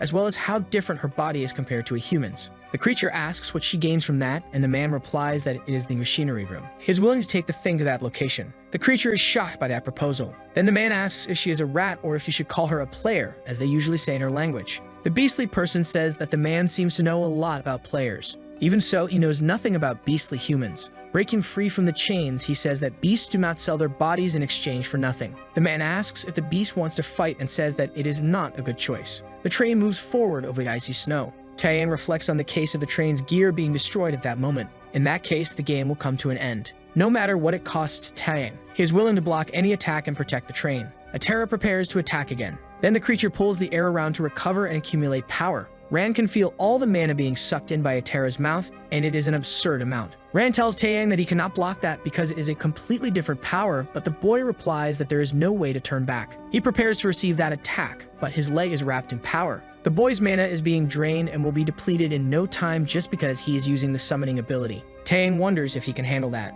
That is the stage where the cold and icy winds meet. Even so is an environment where the wind mana is extremely abundant. With all that mana, the lore that the MC summon is getting stronger and stronger. The mana is flowing in and the strength is increasing, but it seems to be reaching a level that Taeyang cannot withstand. The boy's body begins to change.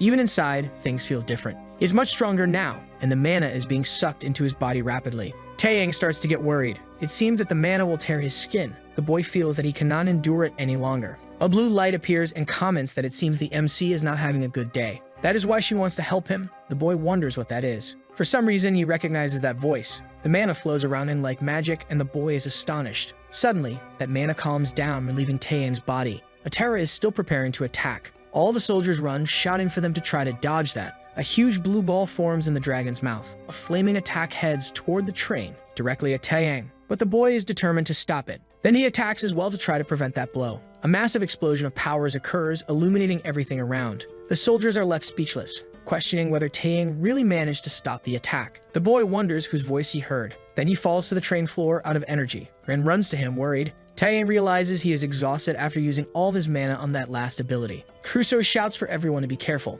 The attack was not destroyed, only diverted into smaller attacks that need to be dodged. People run to avoid being hit. Taeyang and Ran observe that. The boy gets stressed because he thought he had ended it all. Someone approaches and says that his efforts are truly admirable. She draws her weapon and says that from then on, she will take care of things. Then, with her sword, she delivers a powerful blow in the air that destroys the attacks launched by Antara. Taeyang is impressed by what he sees. That person is indeed very strong. That man walks through the corridors with his bird cloak. All the soldiers greet him and bow. He is a serious man with a huge scar on his face. Then he enters a command room. There some people seem to be waiting for him. As soon as he enters, the people say that he's finally here. At the head of the table is the NPC Benjamin, the train's engineer. The man is NPC Guhol, who says he hasn't seen Benjamin in a long time. Guhol is the guardian of the command body of the sword. Guhol says at least the engineer is doing well. He then asks if Solomon is nearby. Worried, Crusoe says they need to hurry. Untara withdrew after Guhol's attack, but they have started attacking again. They do not know when Untara might strike again. A girl at the table says that the Union agrees,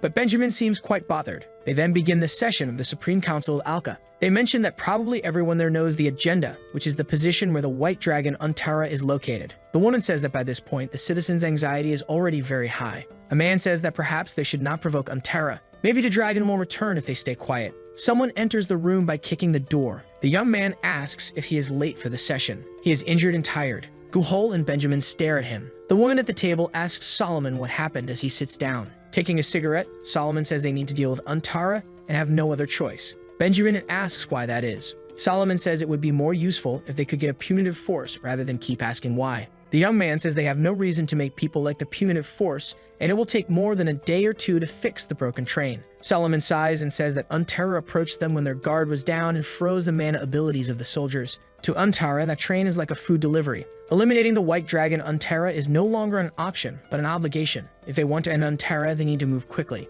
Guhol seems pleased with that decision. Benjamin agrees and says to initiate the punitive force against Untara right at that moment. Everyone at the table falls silent for a few moments. Benjamin concludes by saying that this is good. Taeyang hears Beelram's voice calling him. The young man suddenly wakes up, but who is there with him is not his sister, but Ran. She asks if the boy has woken up. Taeyang questions what happened and where Untara is. Ran explains that it has left, but something else happened. Before them stands Crusoe and a series of soldiers. Crusoe says that players Ran and Taeyang are being summoned. They are taken to the Supreme Council of the train. The table is empty this time. The spectators observe that Taeyang is the first person to manage to enter that council, and the simple act of looking Benjamin in the face should be an achievement. A noise catches his attention. The Beastman enters the place guided by Solomon, saying that although he accepted that, he does not accept being used as a research object. Taeyang is impressed to see that it is a beastly human. The Beastman stops in front of our hero, and they stare at each other. The creature says that it is he, Taeyang, who carries the scent of his relative's blood. The MC is confused, and some spectator donates 1,000 won, sending the message that probably that tiger is related to the others that Taeyang eliminated in the other level. Then the young man remembers the creatures he annihilated. The Beastman asks Taeyang if he has crossed paths with his relatives. Then the creature says that our hero is lucky because those were wretched, and he prefers death to being someone who admires ending someone else's life. Ran asks if he thinks he is different from those men. He replies that the girl has terrible manners, and says he could annihilate her very easily and asks if she wants to try. Indignant, Ran prepares for a fight, but Taeyang steps in front of the girl to make her stop. He then tells her not to waste her resources unnecessarily, especially since that is not an easy opponent. Guhol approaches and asks if everyone is present. Smiling, he says it is time to start the meeting. After a brief conversation, Taeyang asks if what they are proposing is for them to help in the hunt for the white dragon Untara. Meanwhile, the Beastman and Rand stare at each other with deadly intent. Guhol says that is correct, and all people with extraordinary power must help, including him, and the man hopes that those present will help as well. That is an essential mission that will ensure the survival of the train. Moreover, it is a mission given by the commander, which will make Taeyang a glorious hero. The MC asks what happens if he decides to refuse.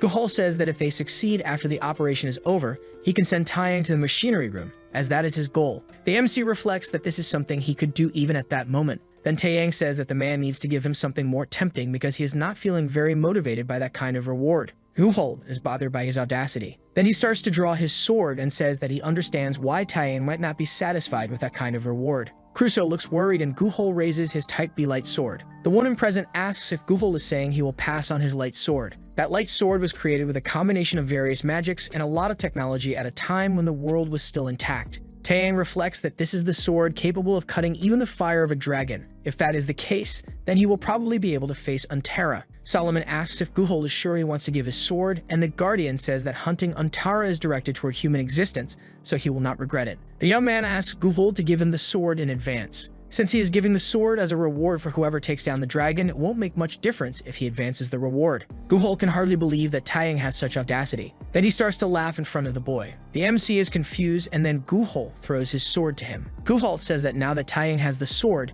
he expects the boy to win that hunt. He is more motivated than ever. Then Guhol says that this is not a sword that any amateur can hold in any way. But since it is not just anyone but Taeyang, he cannot predict. The boy remains silent, observing Guhol. Hyen says that this sword can cut anything, but it consumes a lot of mana to use, and it is difficult even for Guhol to wield it for more than a minute. It's a super rare item, but it seems useless to players. Taeyang observes the sword for a moment. He asks the beast man if he doesn't need a weapon, and the creature replies that they do not need metal objects to fight. The boy asks Solomon when they will start. Suddenly, they hear a loud noise from outside. Solomon says that Taeyang is not a good novice. Crusoe tells Solomon that Untara is approaching and asks if they should initiate the escape movement, but the young man says no. This time, he wants to attack directly. Solomon opens teleportation portals for everyone present. With a slight smile, he tells everyone to hold on tight. The group is teleported above Untara's head. Taeyang notices that they are heading towards the dragon very suddenly, and it seems there is no plan. Ram warns him to be careful because the wind does not seem to be gentle. The boy asks what she is talking about. Ran explains that the wind is unpredictable, and that means a fatality is about to happen. She just wants Taeyang to be cautious. Untara launches its attack towards the group. The dragon begins to accumulate mana in its mouth to wipe out everyone there. More quickly, Guhol rushes towards the creature with his sword. He aims and attacks directly at the accumulation of mana in Untara's mouth. The light of his sword clashes with what Untara releases from its mouth. The blade is so powerful that it manages to cut the attack in half. Solomon approaches the dragon and blows into the wind. He opens a portal right in front of him. Then a thunderbolt strikes Untara. The dragon writhes in agony from that violent attack. Solomon questions if he is going too slowly, but Benjamin says he is doing very well. Then Benjamin also opens a portal and teleports, causing a second lightning strike towards the dragon Untara. The creature writhes wounded. Several other smaller dragons begin to approach to attack, but Crusoe is equipped to stop them while the others deal with Untara. The Beastman complains that Taeyang is not with them to face the smaller dragons, but Crusoe tells them to stop fighting because they need to focus on the mission. The dragon Untara is becoming increasingly aggressive and furious. Several smaller dragons fly towards Taeyang, Crusoe, and the others. Apparently, the leader of the smaller dragons is there heading towards them. The boy gets excited because defeating the dragon leader could earn him a great achievement, but the human beast gets stressed and says he will take the lead. Taeyang and he glare at each other angrily. Untara roars in front of Solomon, Benjamin, and Guhol. Solomon uses his magical breath to attack the dragon once again, but something catches him by surprise. Benjamin shouts for the boy to dodge it, but Untara defends himself by hitting him. Solomon flies away and notices that the dragon is much faster. Their mana is depleting quickly, and soon they will be at a disadvantage. Solomon returns to attack the creature. Guhol flies above the furious dragon, preparing to strike again with his light sword. The powerful attack hits the dragon's chest, but his sword doesn't even penetrate the creature's shell. Guhol is left confused about what is happening. The dragon terror's skin seems to be much stronger than they thought. Then the monster throws Guhol away as well. The man crashes into the ice like a missile. Guhol observes that he is no longer as young as before. Apparently, not even his attacks are a match for Untara. Mocking his friend, Benjamin says that Guhol has gotten weak over time. The man replies that Benjamin is also getting soft with age, but Benjamin insists that he remains as strong as ever. Guhol mocks him, saying that his legs are already shaky. Solomon appears and tells them to stop arguing about silly things and focus on the battle. They continue to bicker for a while, but they are soon interrupted as Untara approaches at high speed to finish them off. Solomon uses his power and says that if he were as old as Guhol or Benjamin, he would never say such things because this is not the time for it. Solomon launches an attack with several beams of light towards Untara. The dragon groans in pain as it is hit. Guhol leans on his sword to get up. The sword begins to glow in the man's hand, but its brightness is fading. It seems that his mana is escaping and the light sword is almost activated. Guhol needs his body to hold firm. Then he activates the sword, determined to put all the remaining mana into the weapon. Meanwhile, the beast Taeyang continues attacking the dragons. They win the battle against the smaller dragon boss together. Then they start arguing to try to decide who dealt the final blow. The atmosphere between the two begins to turn hostile. The human beast says that Taeyang is blinded by his greed, and the boy replies that it's not his fault, that he is a much better warrior. Angry at him, the creature asks if the boy wants to fight.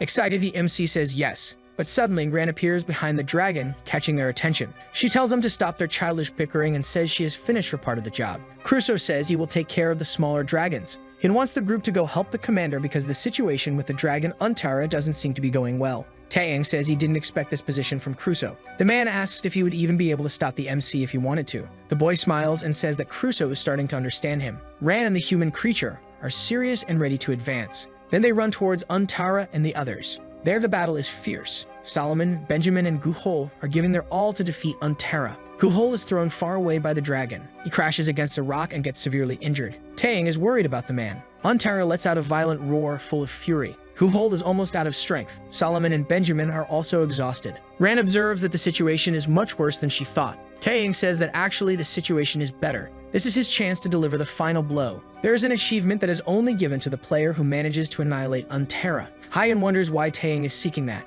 Then the MC summons the Storm Spirit again. Solomon is astonished to see the whirlwind forming. Then he smiles and says that Taeyang arrived just in time. Solomon puts his cigarette in his mouth and lights it calmly. While the young ones distract Unterra, they can rest a bit. Benjamin complains that Solomon is treating him like an old man. Then Benjamin asks Solomon for a cigarette, who says that the man is already too old to be smoking. The old man lights the cigarette, believed to be having a moment of peace. Before him lies Guhol, fallen on the ground. Benjamin extends his hand to his friend. He says he has been with Guhol for 50 years. Guhol asks what Benjamin is talking about and if he is already losing his mind. He holds his friend's hand to get up. Smiling, Benjamin says that he might really be losing his mind. Solomon becomes worried about what is happening. An unexpected attack occurs. A violent lightning bolt suddenly strikes. It quickly incinerates Guhol, taking the warrior's life. Benjamin shows no reaction upon seeing his friend depart. Solomon is stunned by that scene. Then he asks Benjamin, his father, what's happening. Benjamin's power becomes very intense. He reaches out to his son and tells them to return to the train. Solomon is shocked that his father's stance has changed so suddenly. Long ago, the dragons had already invaded.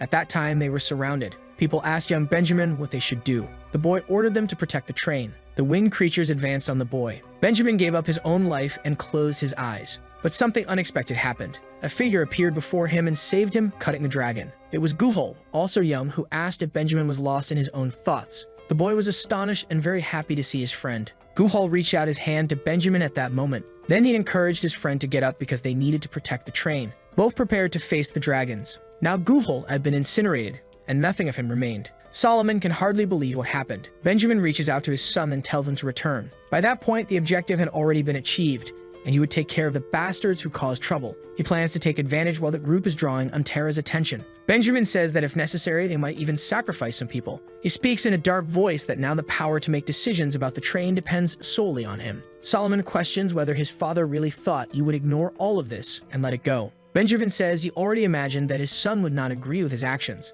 Then Solomon's father launches a glowing web in his direction. The boy uses his wind power to deflect the attack, but Benjamin manages to capture him. Benjamin tells his son that he has always said this, but his response is always one step behind. Suddenly, a light ignites up to the sky. The light catches the attention of Taeyang and the others. Rand questions what is happening and the Beast Man wonders if this is a betrayal. Apparently, the hunt for Unterra is just a ruse. The real objective was to eliminate Commander Guhol. After that, Benjamin's goal is to abandon them. Now the three are facing the dragon Unterra. The monster is furious and ready to finish them off. Taeyang questions how they had the courage to take advantage of them. The boy wonders if he should just wait for his end. Rand says that now is the time to deal with Unterra. Unterra opens his mouth and consumes all the wind that Rand launched at him. The girl is frightened by the creature's reaction. The dragon retaliates by unleashing a storm towards Rand, who flies away. The Beastman tries to attack the dragon while it is distracted. The boy is determined to destroy Unterra once and for all and brings his claws close to the creature's eye. But before he can do anything,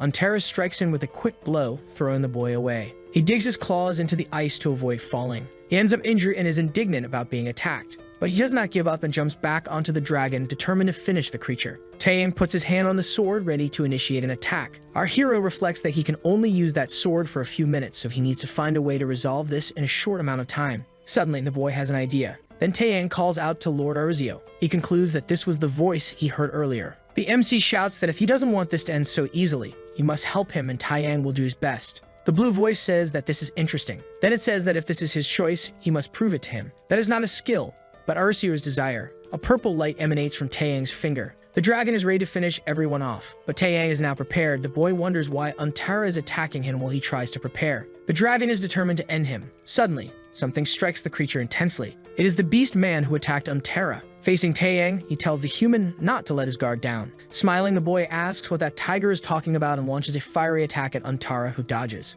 Then he faces Taeyang. He strikes the beast man, throwing him far away right in front of him. The boy is astonished. Then he is struck by Unterra with a precise blow. Immediately, Hien and Rand become frightened and worried about Taeyang. The boy left a trail where he was thrown. But he is intact, and in his hand is the sword. The transformation is complete, and Taeyang is holding both swords, Type B and Type A. Rand notes that this was the weapon Guhol used. Taeyang says that now that he has all the necessary items, the fight can begin. Come. Lord Arizilla of the Storm and Wind follows the boy after granting him his power. The boy now has all the mana needed to face Unterra. Taeyang thanks the Lord for helping him. He then uses his wind power to create a huge whirlwind and launches himself into the air. Unterra looks up and then ascends. The dragon takes flight towards the MC to try to attack him, but the boy rises at high speed. Taeyang looks down and sees Unterra approaching. He observes that he still cannot handle all the strength as he does. If he makes a wrong move, the people around could get hurt. Even so, there are still a few options left. Taeyang opens up in the air and shouts for Unterra to come closer so he can destroy the dragon. The dragon flies furiously towards the boy.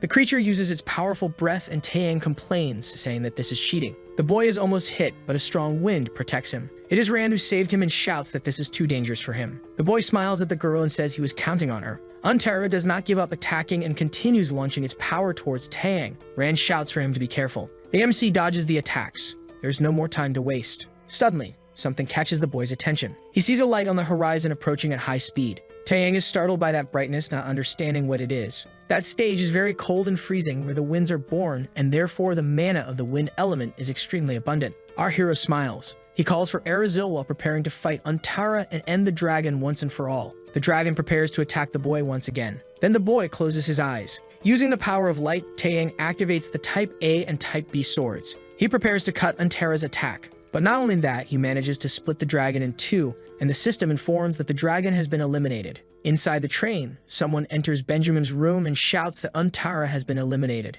The engineer can hardly believe it. Before them are wounded soldiers. Solomon is tied up and detained. Benjamin says he is very tired of all this while touching his bloody face. Taeyang lands on the ground after defeating the dragon. In the chat, people are very excited, celebrating and praising Taeyang. The light from the swords begins to weaken a little. The boy realizes that this time he probably overdid it. His legs start to tremble, and he loses his balance. But before he falls, Rand catches him. Smiling, she asks if the boy really depends on her. Taeyang says he can't talk at that moment because that sword consumed more of his mana than he expected. The Beastman starts complaining that even though they won, they were betrayed. This means they were used. Something catches Rand's attention. It's Taeyang looking for something in the fallen dragon. The girl asks what he is doing. The boy tears open the dragon's carcass and says he is just looking for items. These are items that can only be obtained here, so if they don't take advantage of it, they will be wasting opportunity. Many products can be obtained from a dragon's body. The good part is used to make weapons, the blood is used to make magic, but Taeyang is looking for something more precious. The boy is after the pure magic of the dragon. The viscera contains a miraculous elixir that, if consumed, guarantees an immense amount of mana and the dragon's heart. Rand says that is very disgusting and questions why the MC is holding that heart.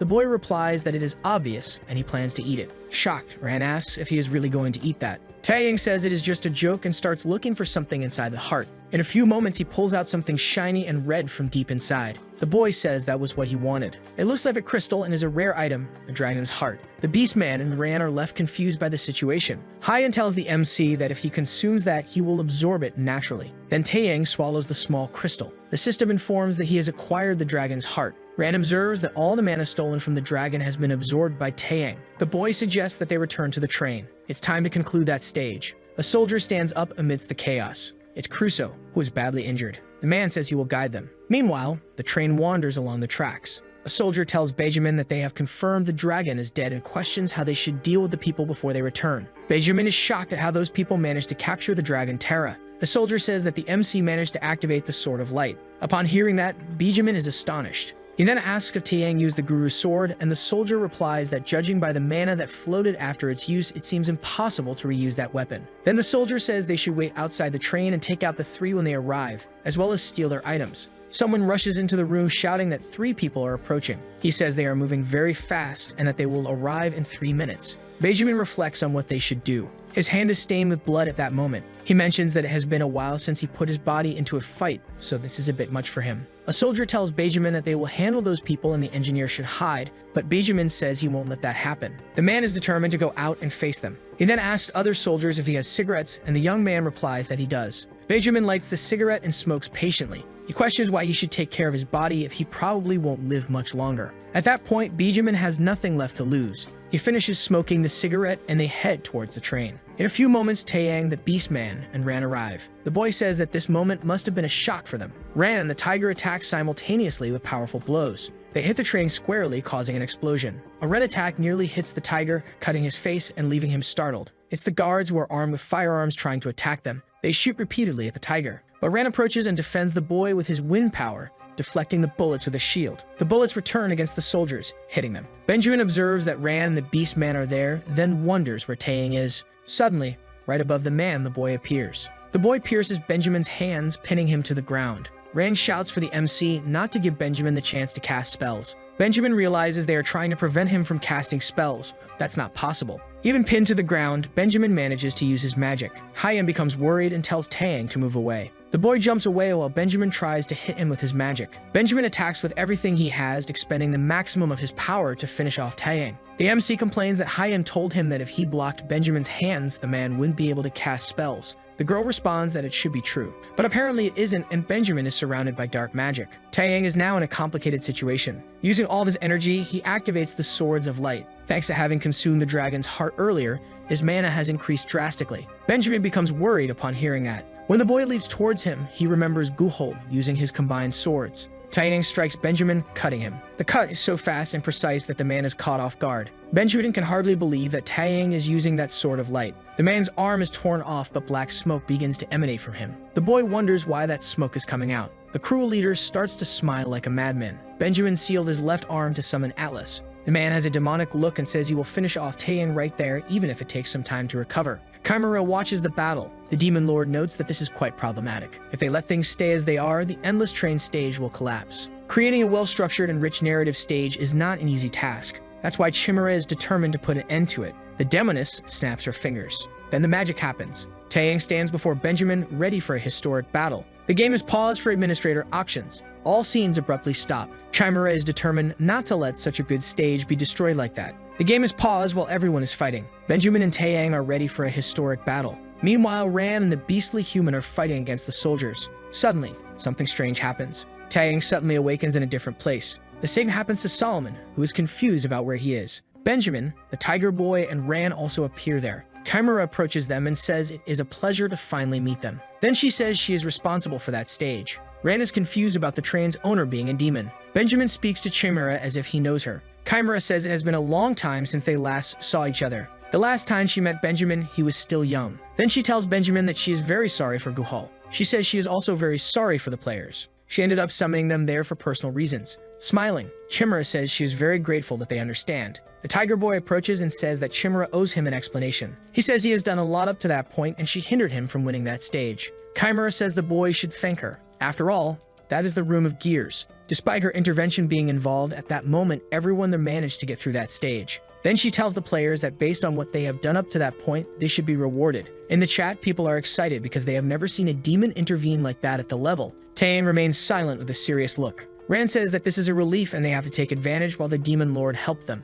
But the MC is not satisfied. He asks for an extra reward. Indignant, Taeyang says that if she doesn't give him the reward, he will take care of Benjamin. After all, he was almost winning the battle. Chimera speaks to the boy in a serious tone. Then she questions if the young man is saying he will go against a Demon Lord. Rand becomes worried and says that Taeyang is acting crazy, and even for him to face a Demon Lord is too much. The MC reflects that the Demon Lord always watches the game, but this time she suddenly decided to interfere. This can only mean that she is trying to prevent the stage from collapsing. Chimera is furious with Taeyang, but suddenly things change and she starts laughing at the boy. To everyone's surprise, Chimera says she actually likes Taeyang. She then comments that he is indeed an intriguing human. Then she says she will give him 2 extra achievements. Additionally, the S+ graduation will also be awarded. Our hero has accumulated 15 rewards. In Chimera's report, she notes that the group performed exceptionally and managed to handle adverse situations. Ran and the beastly boy are impressed that they reached the S+ graduation. Taeyang also obtained the 2 items, which are the light swords A and B in addition to the dragon's heart.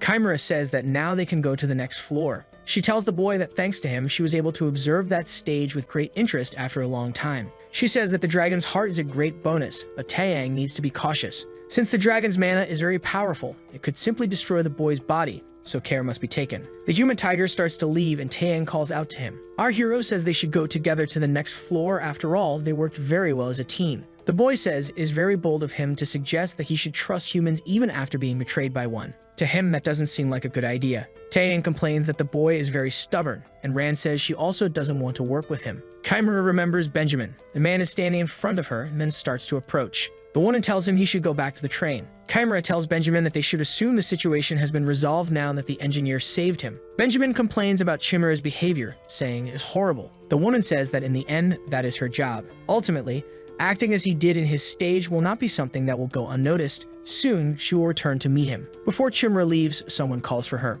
Solomon is heading towards the Demon Lord, and his father is worried. Solomon says he knows, and Chimera asks what he is talking about. Then Solomon says he knows that world is a video game created by demons and asks if he can leave. Chimera is surprised by the boy's stance. The woman reflects that Solomon is Benjamin's successor, and if he leaves, there won't be strong enough people on the train. Still, not rejecting challenges is the principle of the dimensional labyrinth. Then Chimera tells Solomon that he can leave whenever he wants. Smiling, she says that the dimensional labyrinth does not refuse challengers. Benjamin asks if Solomon is leaving. The old man is confused because his son wants to leave and says that they now have all the power they wanted. Solomon says that in that artificial world, there's nothing more he can learn from his father. He no longer wants to stay with his father, he actually wants to discover what the real world is and the truth behind that tower. In the darkness, someone says that Taeyang has arrived in the safe zone. It is a person surrounded by many others. She stares at a fixed point and throws her dagger in a drawing of Taeyang. The girl smiles and says she is waiting for the boy. In front of Taeyang and Ram, a door appears. In the chat, people start to get agitated because the MC is in the safe zone with the Messiah.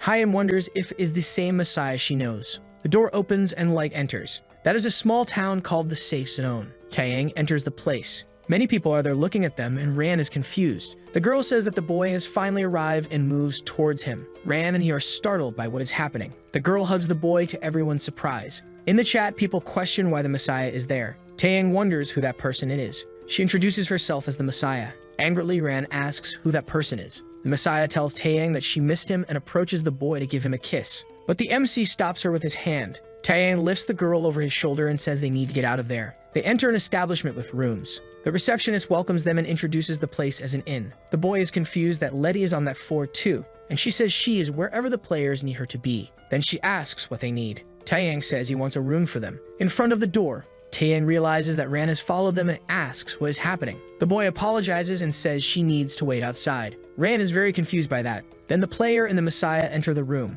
Ran outside wonders why she couldn't enter and what is happening between those two. Taeyang didn't seem well or acting sensibly. The Messiah says that the MC invited her to his room sooner than expected. Yeon says she ended the chat for a moment and Taeyang can talk to the Messiah freely. The boy asks if the Messiah is like him. He questions if she is a player who entered the game long before him. Sitting down, the Messiah agrees. Then she says that among the players, Taeyang is the only one who doesn't know her. He asks if the people with the Messiah are also players, and the girl says that half of them are. She says they are her followers, and as she ascends the tower, their number increases. Taeyang is shocked by how there are still people entering the game after what happened. The Messiah asks what the MC thinks about joining her. Taeyang questions why he should trust the Messiah, and she replies that she is a user. Who could he trust if he doesn't even trust other players? Hyam reflects that the Messiah leads a large group of users and has come a long way. She is probably a high-ranking player. The MC says he has heard of several cases where players betray each other. The Messiah smiles and says that then she has a proposal. The girl quickly approaches Taeyang. Then the Messiah asks what our hero thinks about interacting only with her, leaving the followers aside. Initially, Hyam was Taeyang's partner.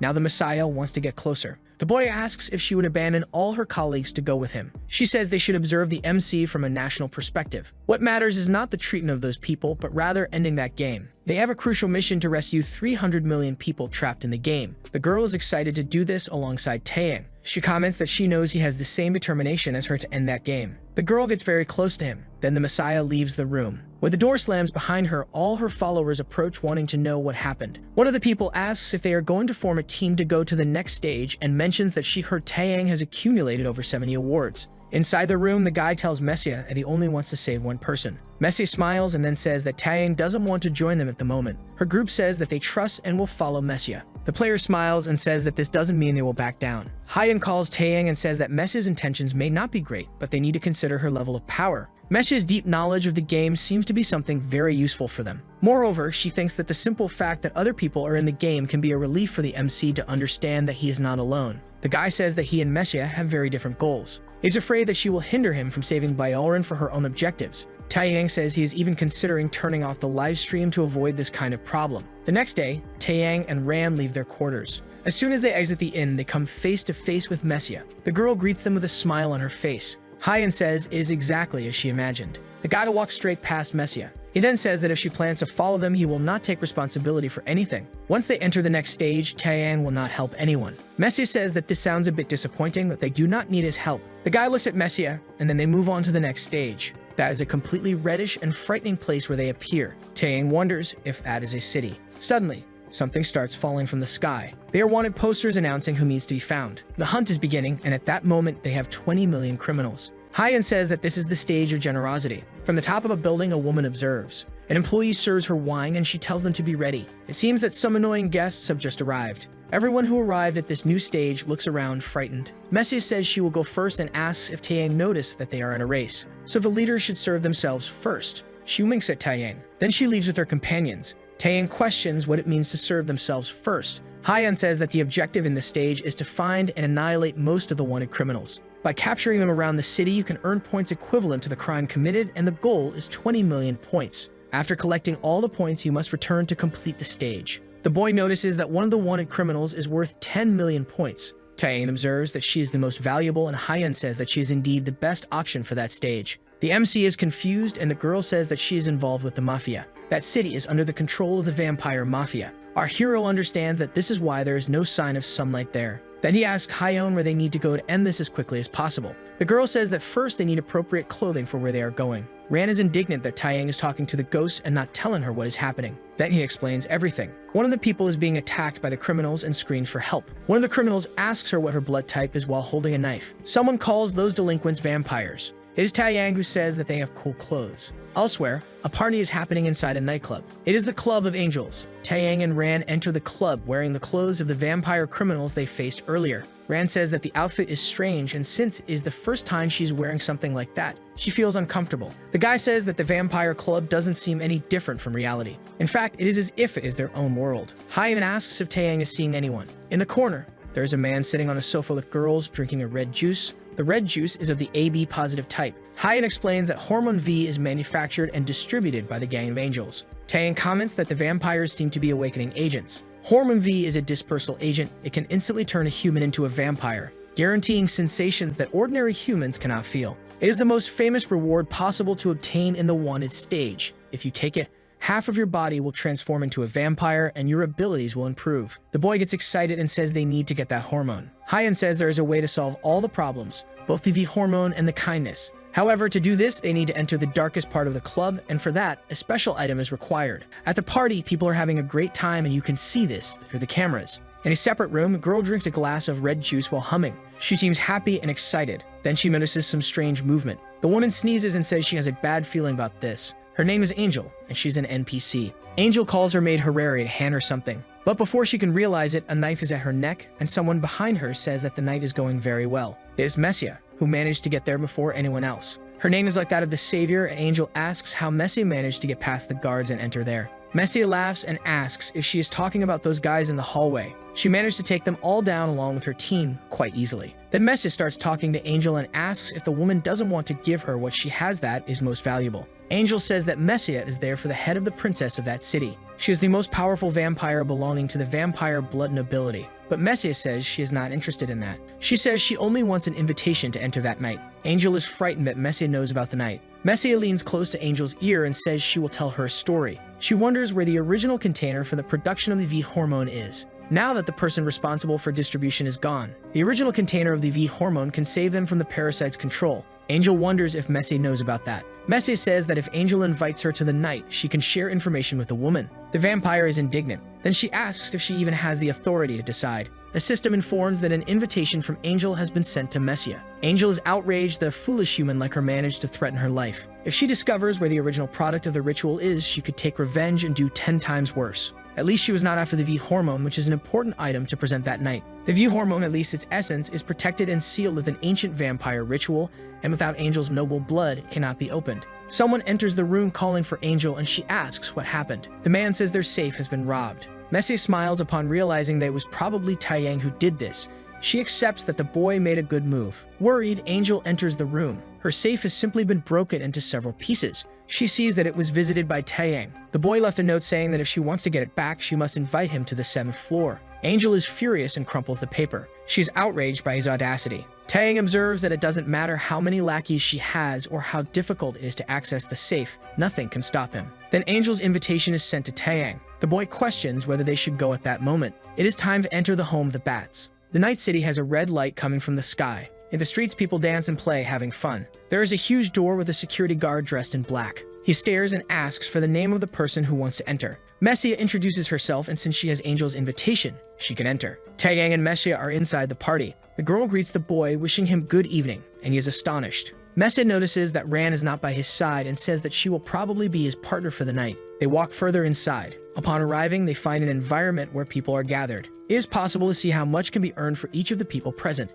Hyan says that everyone there are highly sought-after vampires and are worth a high score. Owen questions whether it is true that that thing will appear that night. Amoy says there are rumors that Angel was robbed. Everyone there is gossiping about the V hormone and the robbery of Angel. Someone asks them to be quiet. Then he tells everyone to pay attention because the only search for the item is there. Taeyang observes that his action of stealing the secret V hormone is already spreading as a rumor, which could damage his reputation. Suddenly, something catches his and Mess's attention. Owen appears before everyone. Upon stopping over the light, it is possible to see that it is Angel. She says that it is a beautiful night for crime and greets everyone there. Looking down, she sees Taeyang. She mentions that there are many businessmen present and she doesn't want to waste time unnecessarily. So it is time to begin. Then the auction for the item starts. A curtain opens revealing several people trapped, with bags over their heads indicating their blood type. The people tremble in fear. In addition to them, there are various treasures and valuables. The vampires in the audience begin to get excited and agitated. Taeyang is outraged that they are selling people at this auction. Then Angel says she needs to do something first. Suddenly, several armed individuals are pointing their weapons at Messia and Taeyang. They are staring at the two,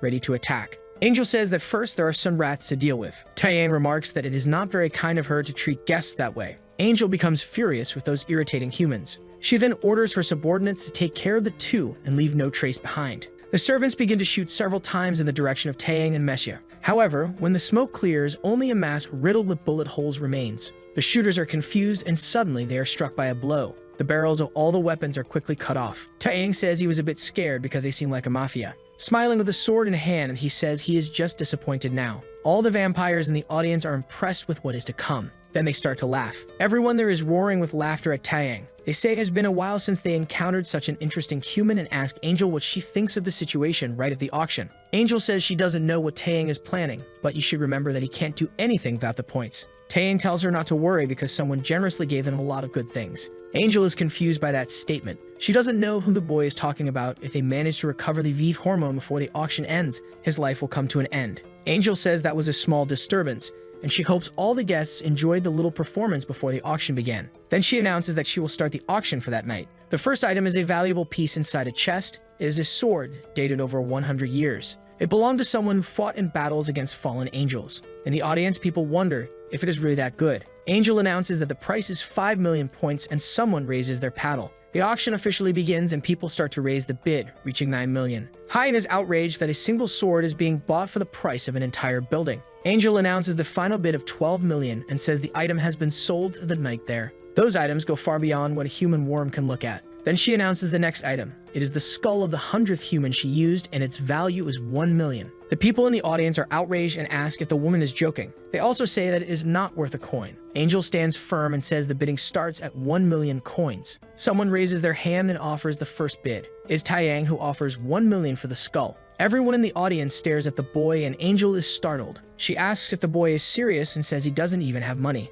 Taeyang says he ended up collecting several valuable things earlier. In the audience, people are impressed and Angel wonders how he managed to think of that plan and use the jewels she kept as collateral. They move on to the next item, which is a sculpture, and the starting bid is 200 million. The boy offers to buy it. Next, the Viscount's treasure is also sold to the MC, who offers 3 million. The portrait of the birth of the goddess is also being auctioned. Taeyang raises his hand and offers 5 million for it. Angel is starting to get very stressed with the boy, but once again, he managed to buy it. The MC is accumulating several treasures and items around him. He says this is very fun. Angel begins to say that the next item will likely stimulate the guests due to its aesthetics and beauty. It is the Bloodstone. She starts to explain what that stone is, and in the audience, people talk about the possibility of turning into a vampire with it, but is just an urban legend. Hyan observes that it is true that it is possible to become a vampire with the Bloodstone. On the other hand, there is one more item needed. The ritual for producing the original Hormone V is necessary, a book that has become a legend in that city, where there is a method to become a vampire without being bitten. If someone becomes a vampire after a bite, they cannot refuse the commands of the master vampire. Thus, they become subordinate to someone. Hormone V can guarantee immense pleasure and power.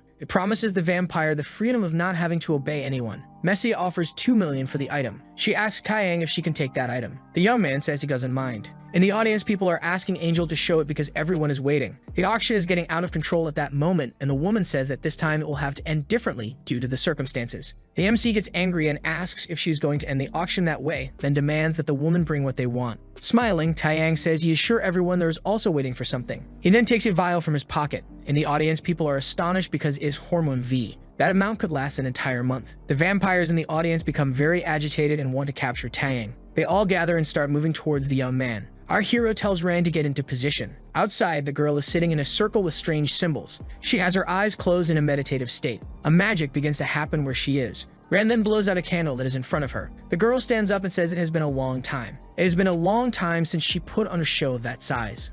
So the video ends here. If you don't want to miss the next part, activate the notification bell, and see you next time on Tob's channel.